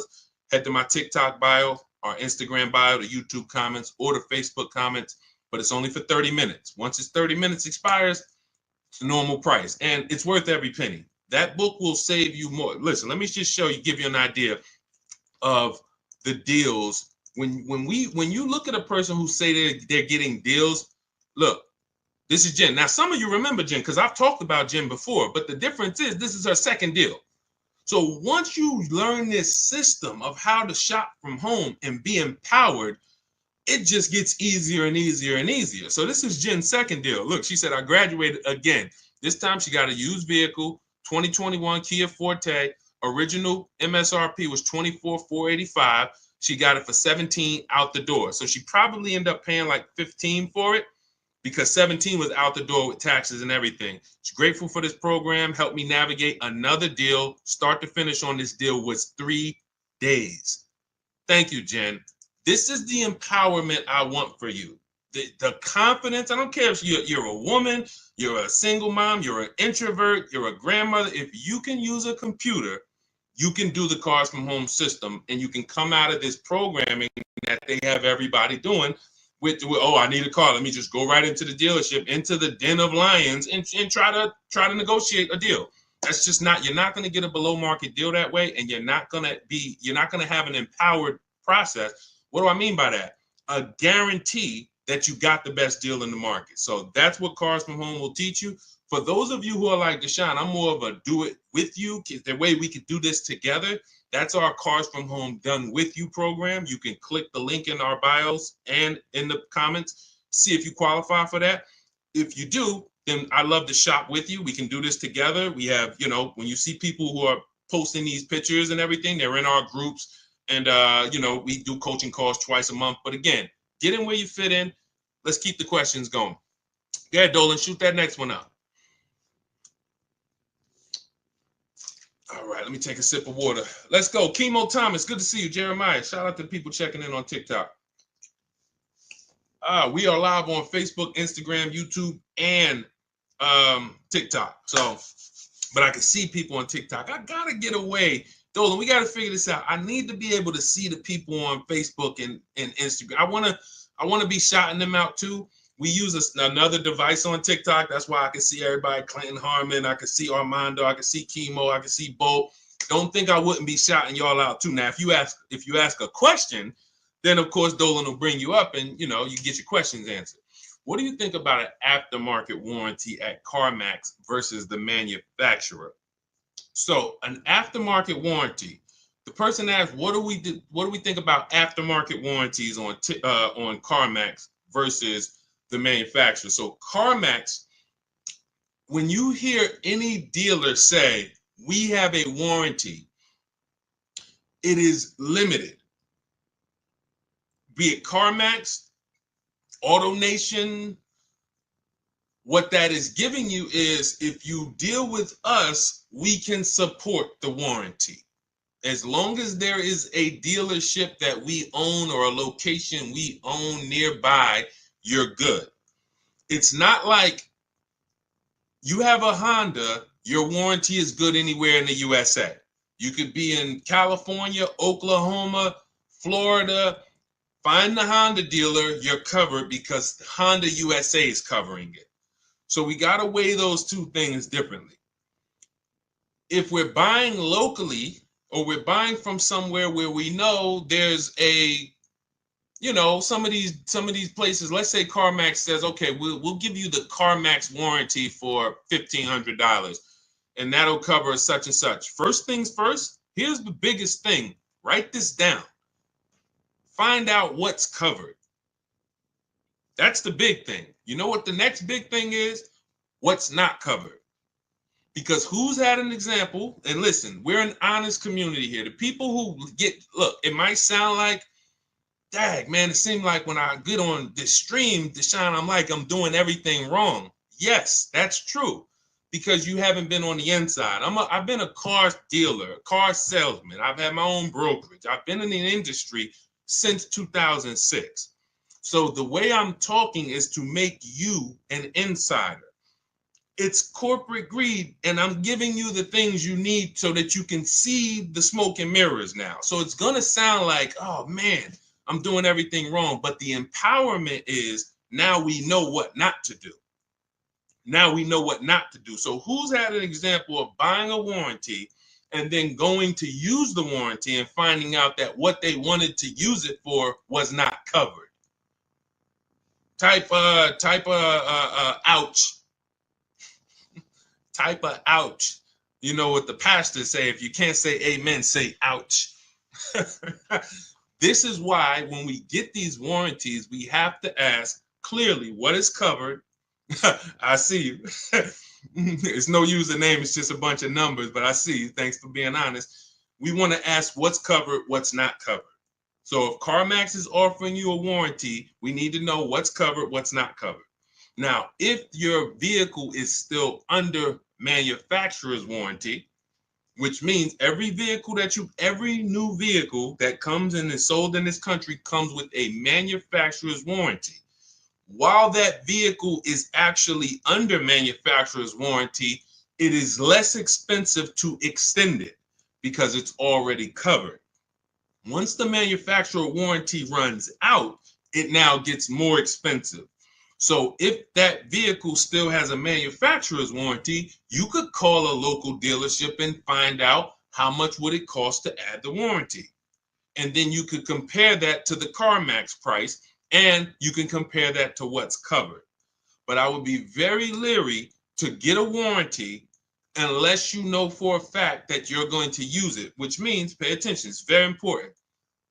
Vehicles that have a high likelihood of things going wrong or breaking, and then they're expensive to fix, these are the vehicles you really want warranties on.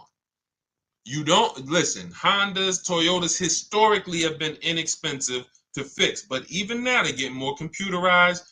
You want to make sure that the cost of the warranty is going to be something that you get money out of. I'm not going to pay $3,000 for a warranty when, let's say, if two things break on the car, it might only cost me $2,000. Now I done lost. You have to, when you get a warranty, it's like, I know that if one thing breaks on this car, that could cover the whole warranty. These are Mercedes. These are your BMWs. These are Cadillac. Vehicles that have the parts are expensive, the labor is expensive. These are vehicles that you really don't want to be without a warranty. You want to buy as much warranty as you can. Okay, I have a guide on how I teach you this in the book. This is in step 6 when we get to paperwork and protection, because it's a shame to get a great deal and then turn around and you didn't cover it the right way and then you're exposed. Okay, so, but that's how I would weigh it out. Go ahead, great question. Keep it going, Dolan. Shoot the next one up. We are live on Instagram, YouTube, TikTok, and Facebook.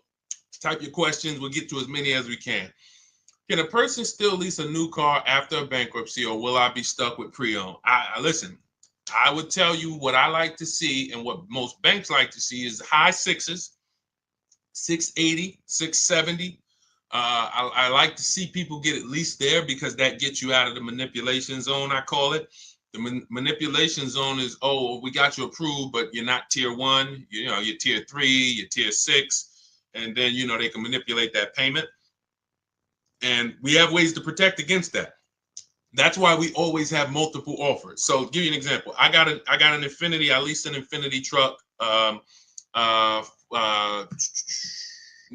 middle of November, my wife's birthday. So when I leased that, I got it for $1,200 out of pocket, $499 a month. It's a $54,000 vehicle. So now, when I went there, they used one of my scores, which was Equifax, and it was right under 7. And they still tried to play me. And they said, hey,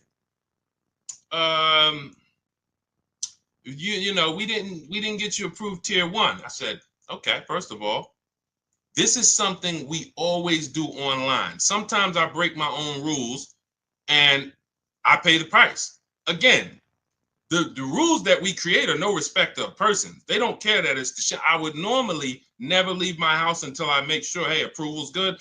Let's go. But this dealership was taking a shot at me. The finance manager was taking a shot at me. Now, what I know is tier 1 and 2 in that particular vehicle is the same approval. He didn't know. I don't go in and broadcast. Hey, I don't want people to know that I'm Deshaun, the auto advisor. Like, that is like the last thing I want people to know when I'm getting a car. So I'm just like, okay, cool. But I have backup offers. And that's what you always have when you're in that manipulation zone. And even with high 6, you can have a 690 score. Somebody wants to take a shot at you. They're going to take a shot at you. And how we protect that is always having backup offers. And we say, okay, well, if that's the case, then actually I'm gonna go with my second offer. Is there anything else you can do before I move on? And most times that's when they'll say, oh, okay, well, we talked to the bank, you're good, no problem. That's the way it works. And again, if I wasn't in the business, if I didn't sit in that seat, I wouldn't be able to coach you guys and give you the tools necessary. So this is why I like to see people get to the high 6s at least before you start to pursue a lease, because once that's going to qualify you for most programs. Yeah, I'm not saying you can go out and lease a Benz the first time. Usually Benz doesn't want to be your first lease, but Hondas, Toyotas, Fords, most vehicles are going to be, you're going to be just fine there. So get your credit up to and if you need a car right now and you have to buy it, I'd buy an inexpensive car. I would get a very inexpensive car. If my goal was to lease, I would be looking at something on Facebook Marketplace, a couple $1,000s, get that car, drive it for a couple months, keep my bills down, get my credit up to close to 700 or more, because that's simple to do when you have a bankruptcy. You got a blank slate. I've seen people get one credit card or two credit cards, and in less than a year, they're at a 700 score. So you can literally be setting yourself up for success in leasing a brand new vehicle in less than a year if you follow a nice plan. Okay. But if you want it all, then yay. Some people go out, hey, I don't care. Credit score is, 0. I just came out the bankruptcy. Let me go get this Dodge Charger. I want the Hemi. I want the Hellcat. And someone will put you in the car. So it's not that, oh, Deshaun, you told me I couldn't get a car. No, I'd never tell you that. Someone will put you in a car. But when you come and you talk to us about that deal and you show us your paperwork, we're going to look at you and say, hey, this was a horrible mistake, horrible, that you can't get out of now. So that's why we like to prepare, come up with a plan, and then execute that plan. Okay, there are strategies. I have a whole bad credit strategy in my book. I have a bad credit plan B. So for those of you who are like, Deshaun, is there something in there for bad credit? Not only that, high mileage drivers, you guys need special strategies. You're driving over 18,000 miles. That's all in the book, Cars from Home. It's a digital book, so it'll be in your inbox by the time you jump off this stream. It'll be in your inbox. You'll have the blueprint for everything we talk about on here. Okay, and we have a welcome offer. Normally $97. You can get your book for $24. That's 75% off, only for 30 minutes. So head to my TikTok bio, my Instagram bio, click those links or the links in my Facebook and YouTube comments, get your 75% off. And then once you pay for your book, very important, screenshot that thank you page, because the book is on there. You can literally open that, save it to your computer, and then you have a support email. Just in case some of you type your email wrong, you can email my support team and make sure you get your book. All right. And for those of you who want to work with us personally, you want to see if you qualify for our Done With You shopping, where we shop together and you shop among our community. We have 2,000 people in our community. We have a private Facebook group. We have a coaching call twice a month. Then you can click those same links, but you're going to click the Done With You and see if you qualify for that. All right. Let's go, Dolan. Keep it going. Rib Slab, good to see you. Daniel Ridley, what's going on? Mrs. Onassis, good to see you. Peaceful Grace, good to see you. Killer Bees, Mr. Randy, thank you. Listen, Mr. Randy, it said you just became the number 8 member on the team. I don't know what that means, but I just want to let you know that. I appreciate it. You are the number 8 member on the team.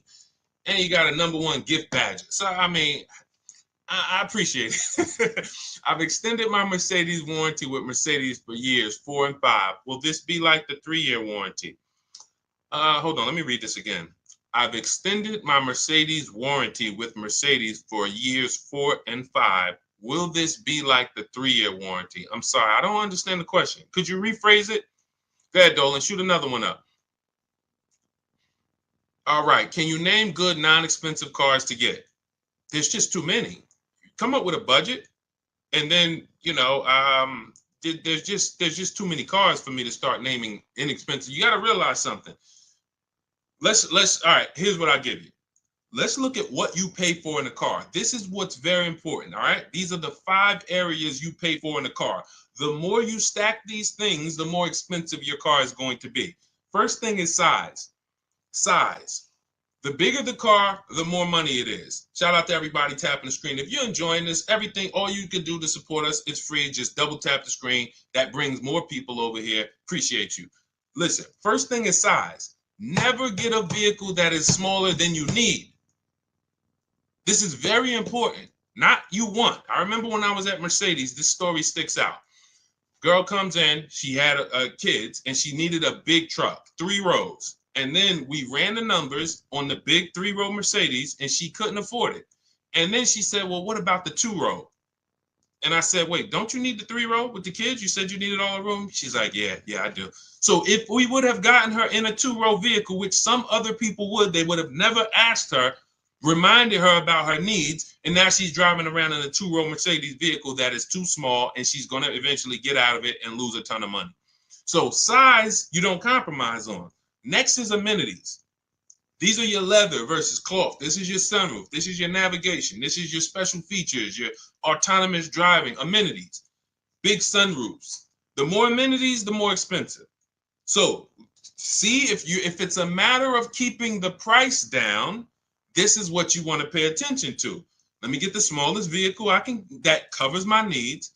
Let me get the least amenities that cover my needs. Third thing is power. Power. You can have 3 vehicles in the same shell. One has a 4-cylinder turbo. One has a bi-turbo V6. One has a V8. The V8's the most expensive. You pay for power.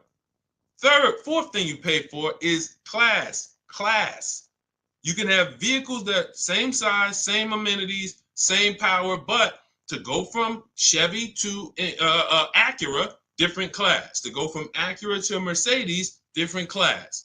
So you're paying. So if it's a matter of keeping the numbers down, you're looking and saying, okay, what's the smallest vehicle that covers my needs, the least amount of amenities that cover my needs, the least amount of power that covers my needs, and the lowest class that covers my needs. Last thing is exclusivity. That's where you can have a very small vehicle with no amenities, but no one has it. It's very exclusive, limited production. It's going to be a ton of money. Or the opposite is true. You go with the biggest vehicle, most amenities, most power, most highest class, exclusivity, G65, G-Wagon, 65, AMG, $240,000 because it stacks everything. So that's the 5 categories of what we pay for in cars. That's where you start. Find cars that are in the smaller category and act accordingly. Okay? Man, if we could get a curriculum in school, I'd love to just get 12th grade. If I got 12th grade and we could build a curriculum for car shopping, I don't even give me 1 semester. Give me 1 semester. I'm sending people armed into the market that'll never get scammed. 1 semester is all I need. I don't need a year. Actually, the heck am I talking about? You give me a week with them. Give me 1 week. And that's our program. Cars from Home. Literally, when you go in, you'll see everything there. It's only probably 3 hours for each strategy. Leasing like a boss, buying a new car. It's only 3 hours of material. And you're like, wow, this is the 7 steps, all I need? I'm talking about a semester. I don't need no semester. Give me 3-4 hours, and this is what we do here. So, all right, go ahead. Keep it going, Dolan. What's up, AB Boggs? Good to see you, Kurt. Good to see you. Shout out to everybody checking in. What is Shonda's at? It's Shonda Martin. Those of you who are like, what's her name that teaches the credit specialist? Shonda Martin, Martin. And you can also type in, some of her profiles are Road to 750 Plus, and follow her. Learn from her. Use her stuff. She is she is serious. She's the me of credit. And I don't say that lightly about myself. I say that in humility. It takes time to become a specialist. It took decades of me in the car business learning and being a finance manager with Mercedes, with Ray Catena, and seeing the numbers and working with the banks and seeing negative equity. Who has negative equity? Yeah, we got to talk about that. I know there's tons of people on here with negative equity, but no one's asked a question about it yet. It takes time. So when I see Shonda, I see someone who's put the time in to learn the credit industry, the ins and outs, what works. She's taking classes, courses, and that's why I recommend her to everybody. Everybody. Go ahead, Dolan. Is it wise to have a Mercedes up to 8 years old, or are they now money pits? Well, as long as you can pay cash for it. We teach something called the rule of 72 on the 10th birthday. Who's heard of it? If you've heard of it, type $signs. The rule of 72 on the 10th birthday means we do not take a loan longer than 72 months. That is the average loan in America now, and that's the cap. If you want to take an 84-month loan on a car, that's like a 40-year mortgage. And unfortunately, some dealers will talk you into taking an 84-month loan because you're not making them compete. So when you're not making them compete against their competition, what they're doing is now trying to say, all right, we want to make this much money selling you this car, and we're not going to take less than that. So instead of actually taking money off as a discount, we're going to show you a longer loan to see a lower monthly payment. And that's like, okay, here's your payment, miss. It's $6.99 a month for 72 months. Oh, well, that's too high. Okay. Instead of taking money off, they say, well, good news. If you take 84 months, your payment is now $525 a month. Oh, okay, I'll do that. You lost because they just stretched out your loan. You're going to pay more interest and you're paying too long for a vehicle. And so that's the 72-month part. The other part is we don't take a loan. We don't want a car being paid on past its 10th birthday. When I was at Mercedes, I'd see people come out the service department, tears, not actually crying, but you could see that they were close to crying. I remember one guy, he had a blue ML, it was a GLE, might have been an ML. And he said the ML, the GLE used to be the ML. And he said, man, I just did brakes and tires on the truck. I did my service. And they were telling me if something broken on the truck that I need to fix. So the tires and brakes alone was like, I want to say like $3 to $4 grand, if I remember. Then the service itself was probably another 500. And then what they were telling him he needed to fix was like 2,000. Now, some of you might say, well, that's horrible. That's like $6,000 on a vehicle. If it's paid off, then that's okay because I'm just going to put the money in, service the vehicle, and keep it for another 2, 3, 4 years. But if you have a payment, this is what I call the 4 expenses. Payment, insurance, gas, maintenance. I didn't used to add gas. Now we add gas. Depends on where the gas prices is, gas goes in there. Because literally for some of these vehicles, gas is $200-300 a month. So, but when something breaks, that is what had people coming out in tears because I remember we would be in here and you just hear boom. We're in the showroom, boom. And at first I didn't know what it was. But then, Reggie, you know what I'm talking about. I didn't know what it was, but the more I worked in the dealerships, we got to know what it was. That's an auto ride or air ride suspension going out. You ever see a vehicle and it's like on the ground, or it's leaning like this, that's the air ride suspension. Boom, goes out. That's $5,000.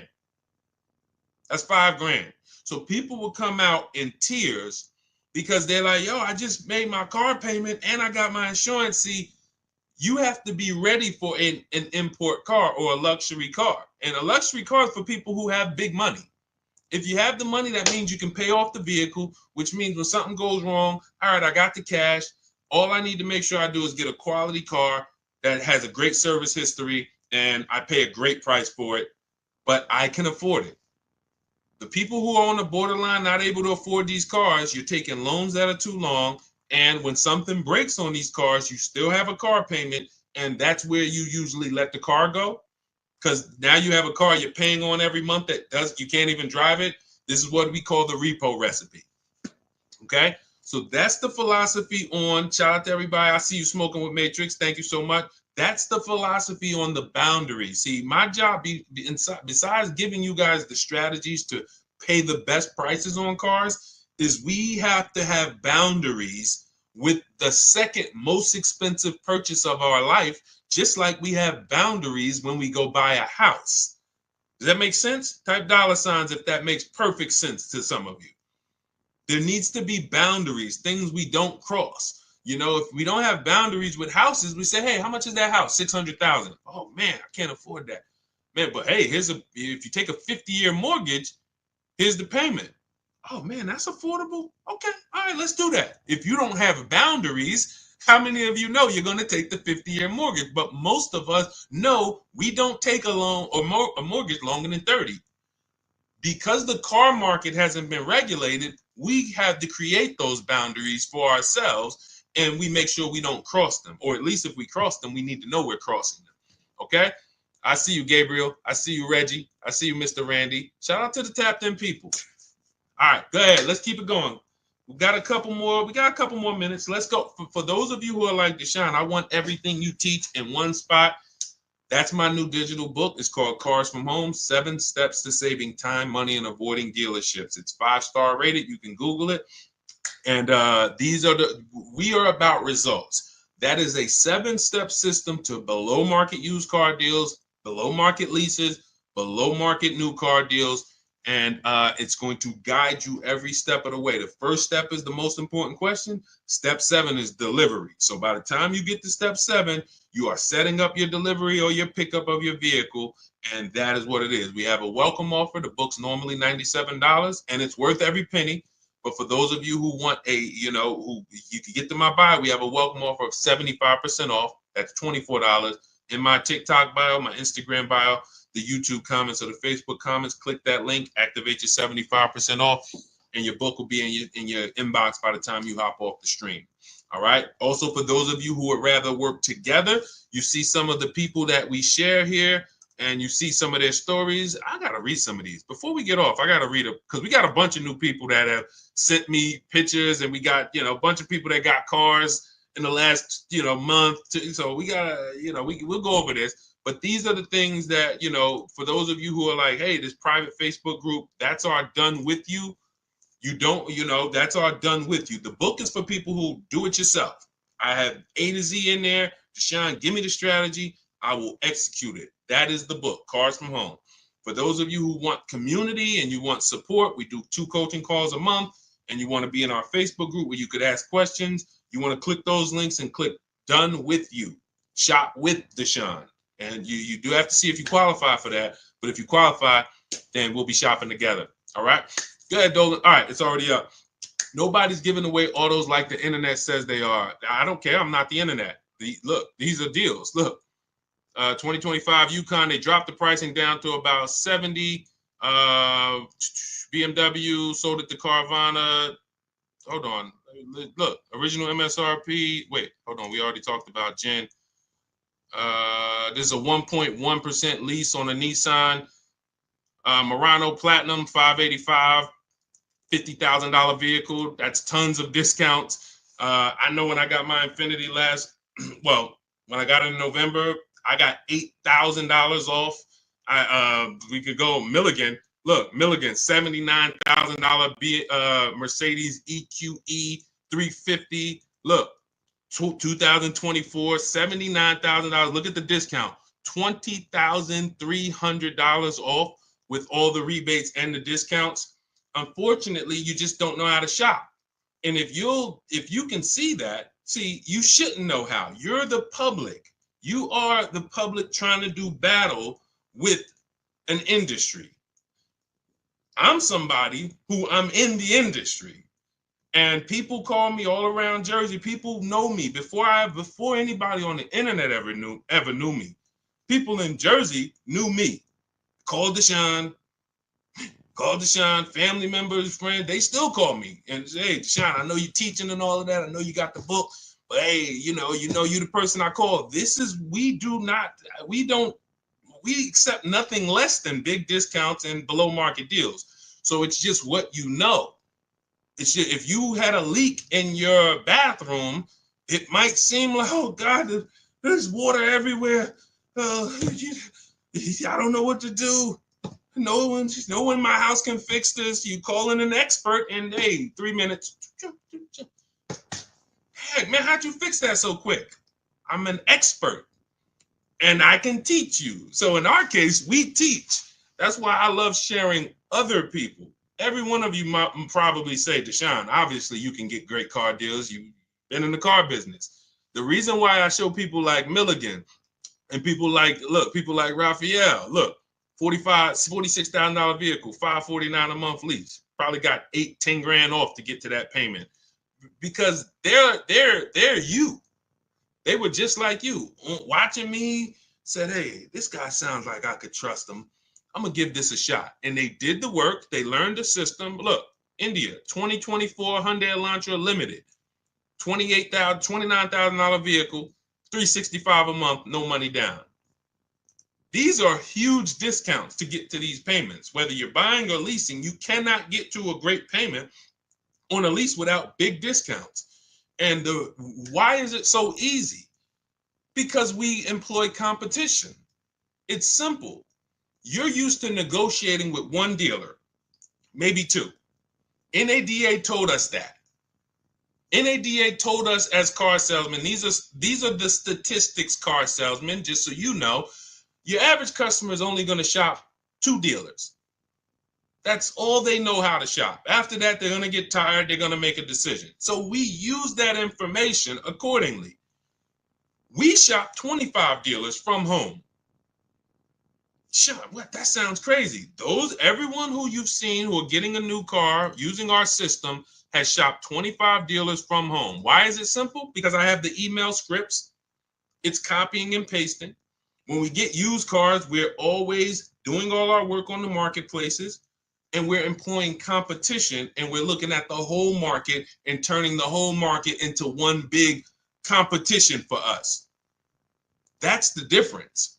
It's a whole different world. I love for you to come to this world. And that's what you hear.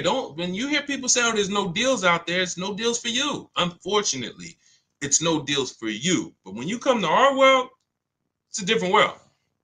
Deals everywhere. Good. Good, Dolan. Next question. What's up, Leon Pollard? Good to see you. Kenzie Lee on the check-in. Kate V. Bond. Good to see you. Kate Von B. What's going on? Thank you for y'all running up the likes on TikTok. I appreciate y'all. If you spend time with us, every couple minutes, you just like, man, this is good. That was good. Tap that screen. Just do. Some of you just sit there for 30 seconds like, man, that was a good answer. Let me just tap this screen and run these likes up and bring some more people over here. All right, for a new EV, would you lease or buy? This is a very simple question, guys. We have a rule about leasing. It's called the 8-year rule. In my book, in everything I teach, you hear me talk about the most important question. This is it. How many years are you going to keep the next car? If it's not 8, definitely not, oh, I might keep it 8. It needs to be 8 or more. Then you purchase. Because the depreciation is going to eat you alive. It's going to eat you alive in the short term. You buy a car, and cash buyers, you know this better than anyone. Because you're not, unfortunately, payment buyers, They manipulate the payment and you don't really see what you're paying. Unless you're really savvy and you just ask for the price of the car and then you match the payments yourself to see. But most people, they're not. They go in, give me the $500 a month, we got a deal. That is a recipe for a big commission because these things can be manipulated.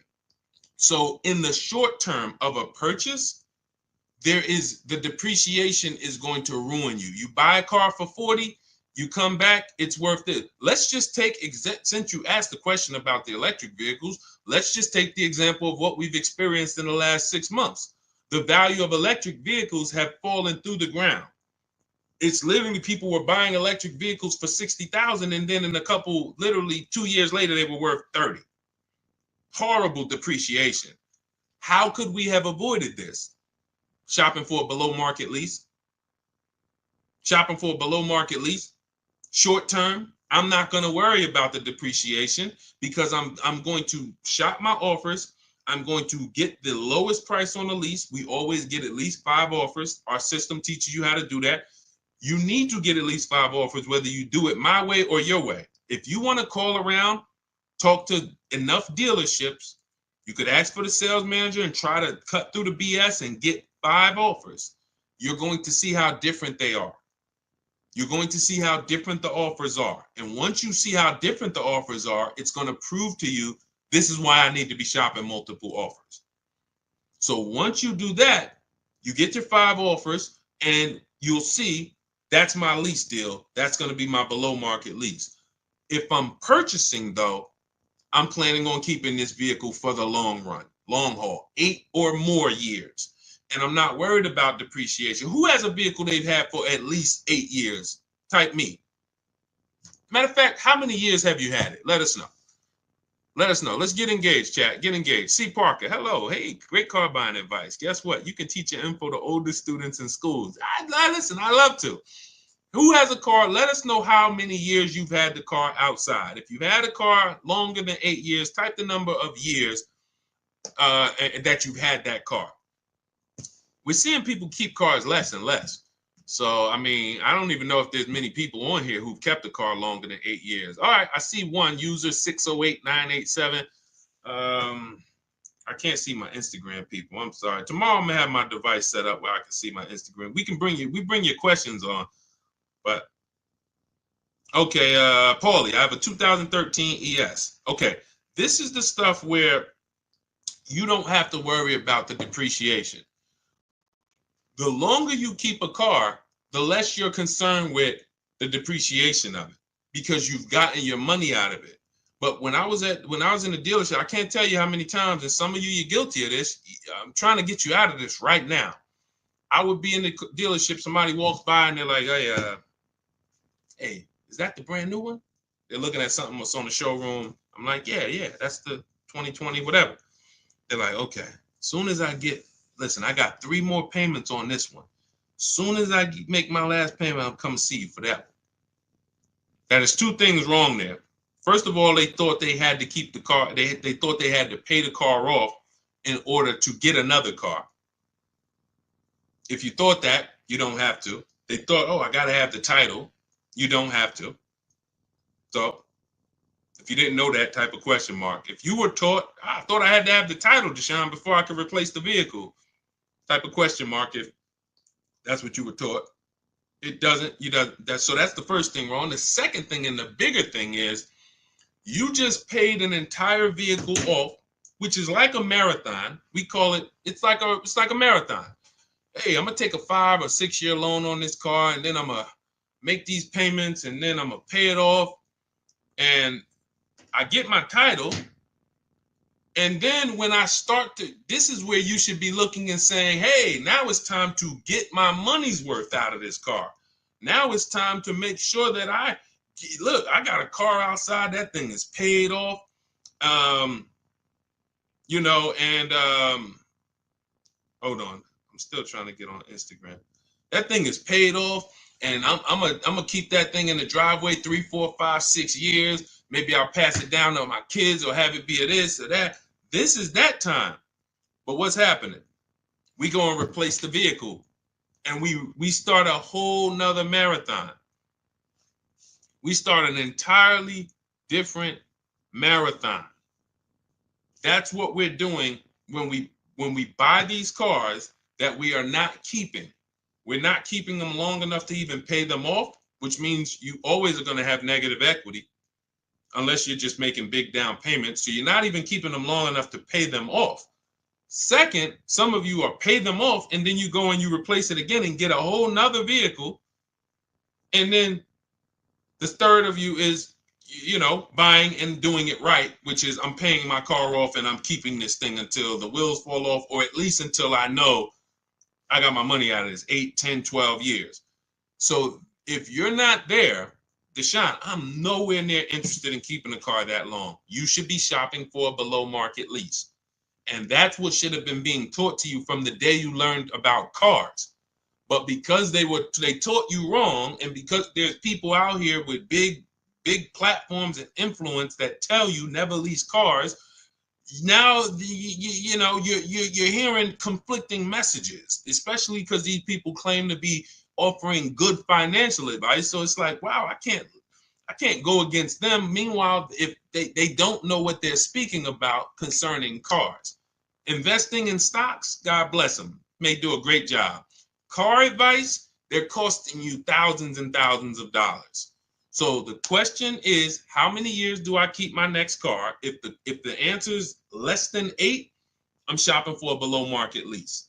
Not a regular lease, not a lease I see on commercials. Come in and lease this vehicle for $429 a month, and nobody who's listening to us is paying those prices. I'm shopping for a below market lease, getting multiple offers, and that's what I'm going to do. If I'm keeping it more than 8, then I'll shop for a purchase, new car, used car, below market purchase. Okay? Simple rule. And that's step 1 of our process. We call it the most important question. If you buy a car but you should have leased, you lost money. You lost thousands of dollars, probably 10 grand. 7 to 10 grand. The more expensive of the vehicle, the more you lost. If you bought a big BMW and you bought it, but you should have leased it, you probably lost 15, 20 grand. Just in your structure. Your structure is incorrect. So let's go. Great question. All right, go ahead. I see we got a lot more coming in though. Let's see. Let me try to zip through these. By the way, all of you who are like Deshaun, I need everything you teach in one spot. That's my new digital book. It's called Cars from Home: 7 Steps to Saving Time, Money, and Avoiding Dealership. It's 5-star rated. You can Google it. It's everything we teach in one place, step by step. You can get we have a welcome offer, 75% off. It's normally $97. But if you get to my TikTok bio, Instagram bio, the Facebook comments, and the YouTube comments, click that link. That'll activate your 75% off only for 30 minutes. And you can get your book for $24. It'll be in your inbox in 3 to 5 minutes. All right. And you'll have the blueprint. For those of you who want to work with us and shop directly and get coaching and be in our community, we do coaching calls twice a month. And instead of reading, you want videos, you can click that button that says Shop with Deshaun. See if you qualify for that. And either way, that's our way of making sure that you have no excuse on not having access to affordable information to make sure you pay less than everyone else for cars. If the lease has 5K less miles than the terms, will they credit me the difference? No, but you want to do an equity assessment. This is step 2. We just went over step 1, leasing versus buying, most important question. Step 2 is equity assessment. We need to see, can we sell this lease, break even, or make money? What you want to do is call the bank. Do not go to a dealership for this. Call the bank and ask them, what is my payoff? Once they tell you your payoff, you want to write this down. Write down what I'm about to tell you. You're going to go to these 6 websites: CarMax, Carvana, Kelly's Blue Book Instant Cash Offer. Do not use the KBB. You quick put in your year, make, model. It says your car is worth $30,000. Do not use that garbage. You're going to go to Kelly's Blue Book Instant Cash Offer, Driveway, Car Gurus, Sell My Car, and AutoNation, Sell My Car. Those are 6 websites. We get these offers. It'll take about 20 minutes. When they ask you, is the vehicle a lease, a purchase, or owned, put owned. and then you want to see what is the market value of my vehicle, what are those offers, and what is my payoff. Can I break even, or can I make a little money selling this? A couple years ago, we had people making lots of money when cars were worth $7,000 to $12,000 more. But there's still people who are selling their leases, getting $1,500, $2,500, $3,000. Not always. It's no guarantee. But we never return a lease without checking for equity, because if there's $2,000 there, the dealer is going to keep it, and it's theirs. So this is our look like they have a lease in process that they want you to do as a customer. You can call for an inspection. That's their lease in process. In Cars from Home, we have a lease in process. It's called an equity assessment. So you want to see, yes, I'm below my miles. Is there a way that I can potentially pick up some money? Now, there's two types of equity assessments. There's a third-party restricted equity assessment, and there's a non-third-party restricted. It depends on who the lease is with. If the lease is with a company that doesn't have a third-party restriction, then you can just sell it direct to the highest bidder. If there's a lease that has a third-party restriction, then what we're going to do is there's an extra step involved, because we're not going to sell to those companies. We're going to sell to a local dealer. But we're using those 6 offers to evaluate if we even have equity. If you run those offers and you're like, hey, it looks like I got $3,000 to $4,000 or $5,000 of equity, but I have a third-party restriction, then we're going to call a local dealer. I have a script in my book. I'll walk you through who to talk to in a dealership, how to talk to the used car manager. You're going to get your 3 to 5 offers, and you sell to the dealership to get your equity. So either way, we get our equity if we have it, but we do not return a lease without ever doing an equity assessment. Go ahead, Dolan. This is good. If you're getting value out of this, type $signs. Let me know, chat. You're getting value out of what we're doing. I can't listen, Dolan. I can't get to. I'm trying to log in. It's not showing me as live on Instagram. I don't know why. I was trying to come in from a viewer perspective and see. Normally Instagram, I'd be shouting you guys out a lot more, but I cannot. I'm just having trouble getting to you. So on the next stream, we'll make sure you're here. But you guys can see if you type your questions, we bring them in. Shopping for a lease deal on a BMW X3 or Audi Q5. Credit score is 750. What's a good lease deal? We don't know. What you want to do when you estimate, first thing we do to even see if is this a vehicle we should even be looking at, is you take the MSRP, and we base a great deal. There's 3 types of leases: a steal, a great deal, and then it's time to chill. That's actually the verbiage that I use. Time to chill means, look, I like the vehicle, but next. Because what you have to understand about leasing, our system is going to make sure you find the dealer who is going to give you the biggest discount, because it's a numbers game. We have a system we call 25 to 5 for new cars and leases. We're going to connect with 25 dealers online from our house. Every car I get, I'm sitting right here, including the last one. Every car I get is from my living room or from my home office. So we're connecting with 25 dealers online to get at least 5 offers. We pick the best one. And then I have a calculator in my book and in our course where we put the offers in, and it tells you what to counter offer, because we never want to accept a deal without a counter offer. Now, once that's done, we know what the best deal is on that car. It's not going to be the same as the BMW. It's not going to be the same as the last vehicle or the Chevy. Every single vehicle has a different lease program. This is very important to understand. You cannot control the lease program. What is the lease program? The money factor, which is the interest rate from the bank, because you cannot use your own bank on the lease. The interest rate is let's stay on the interest rate. Dealers, the worst dealers, mark up the interest rate because you can't shop for it on your own. So they're going to do something we call padding the interest rate. Thanks for sharing, Jacqueline. I appreciate you. Shout out to the sharers.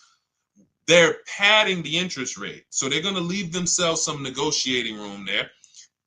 Then you have the residual value, and then you have any incentives, any rebates.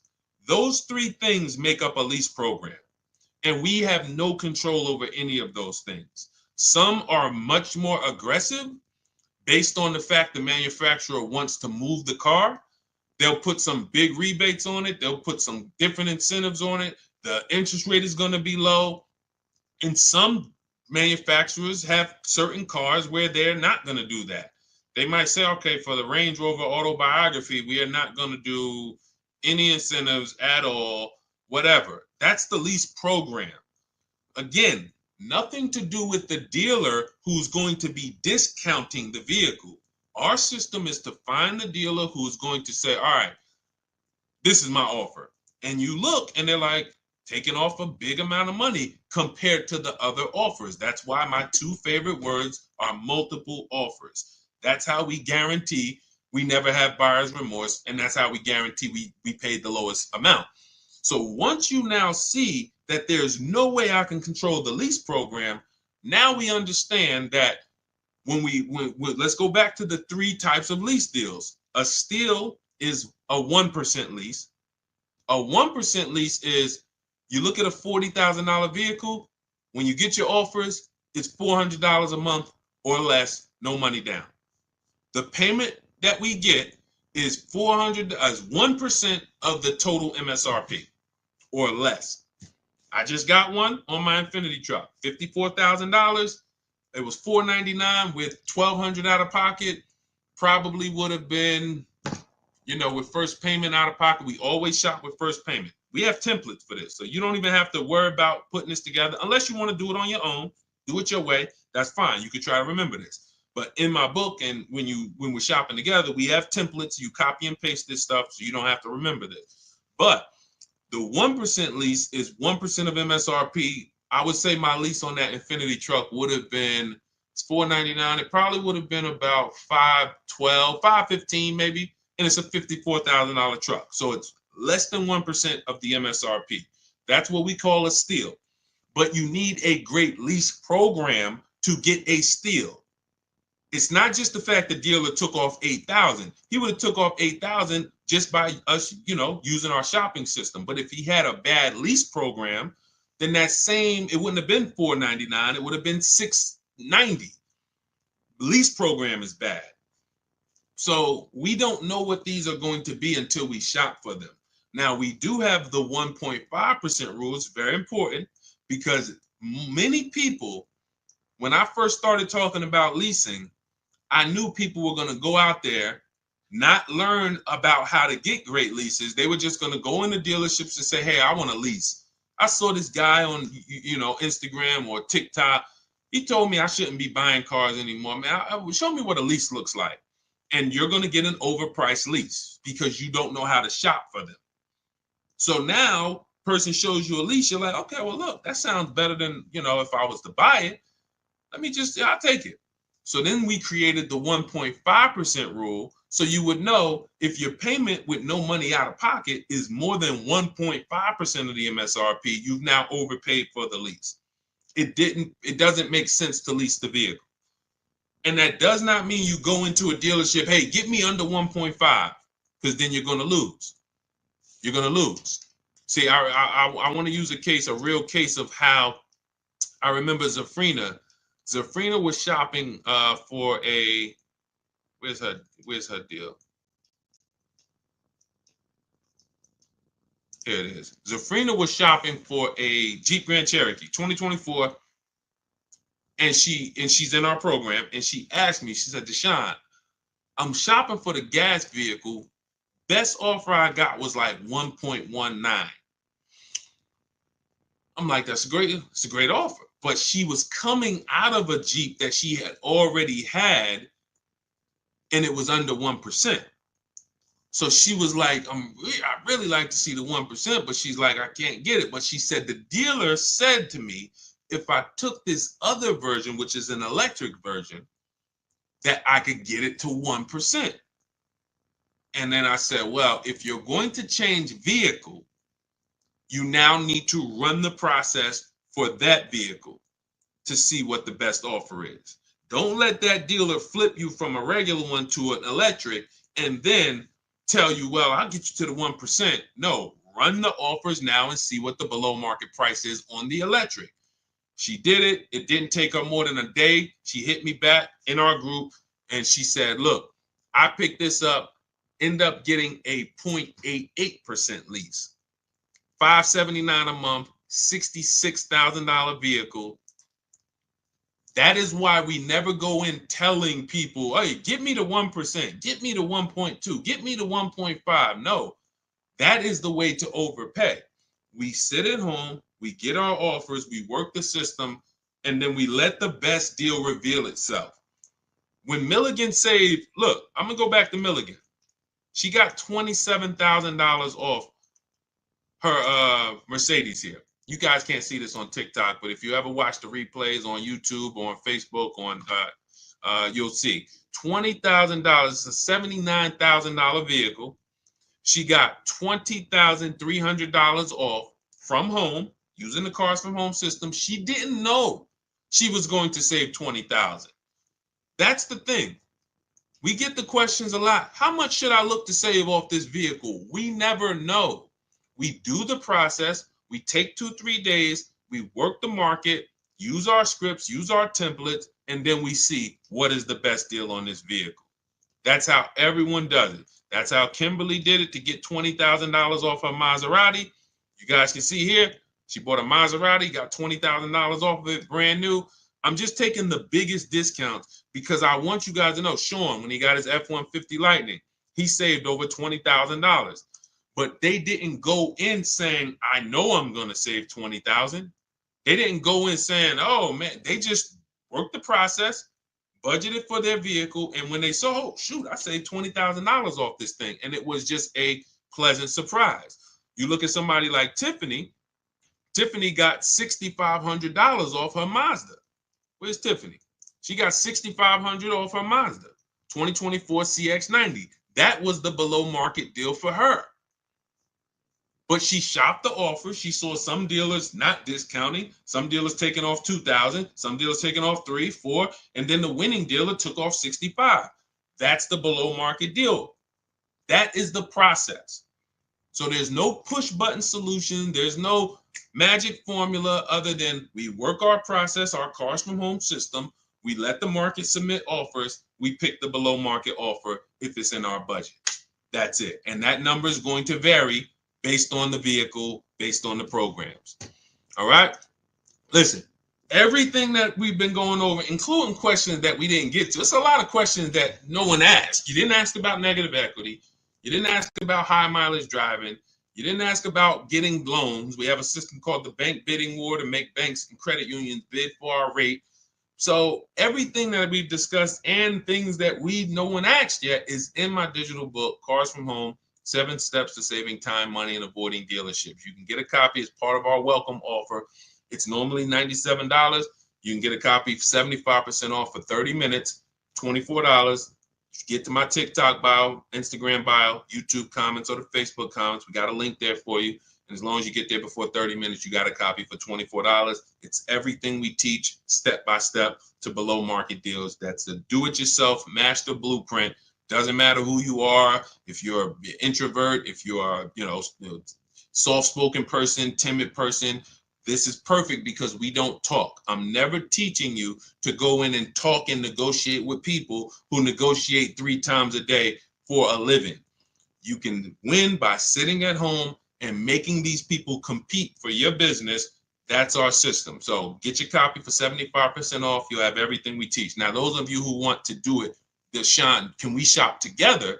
We have a done with you program. You can go to those same links in the bios and in the comments, and you'll see a link that says shop with Deshaun. See if you qualify, and then we'll walk you through the entire process through video form. We have our Facebook community where you can ask questions and get support, and you're in a community with 1,600 people in our Facebook group alone, and we do coaching calls twice a month. So get in where you fit in. Does not matter. Just make sure you are using what we are talking about because corporate greed is out of control. No one cares when you overpay for a car but you and your family. No one cares. The dealer doesn't care. The government doesn't care. There's no lawyer who's going to say, oh, man, wow, you paid how much? Man, I'm going to help you get that money back. Nobody cares. So we make sure we arm ourselves with the right information so that we make sure when we shake our hand and drive off in that new car, we guarantee we didn't leave any money on the table. That's what I want for you. So God bless you. I will check back in soon. We'll be, see you on another stream, and keep unlearning and relearning.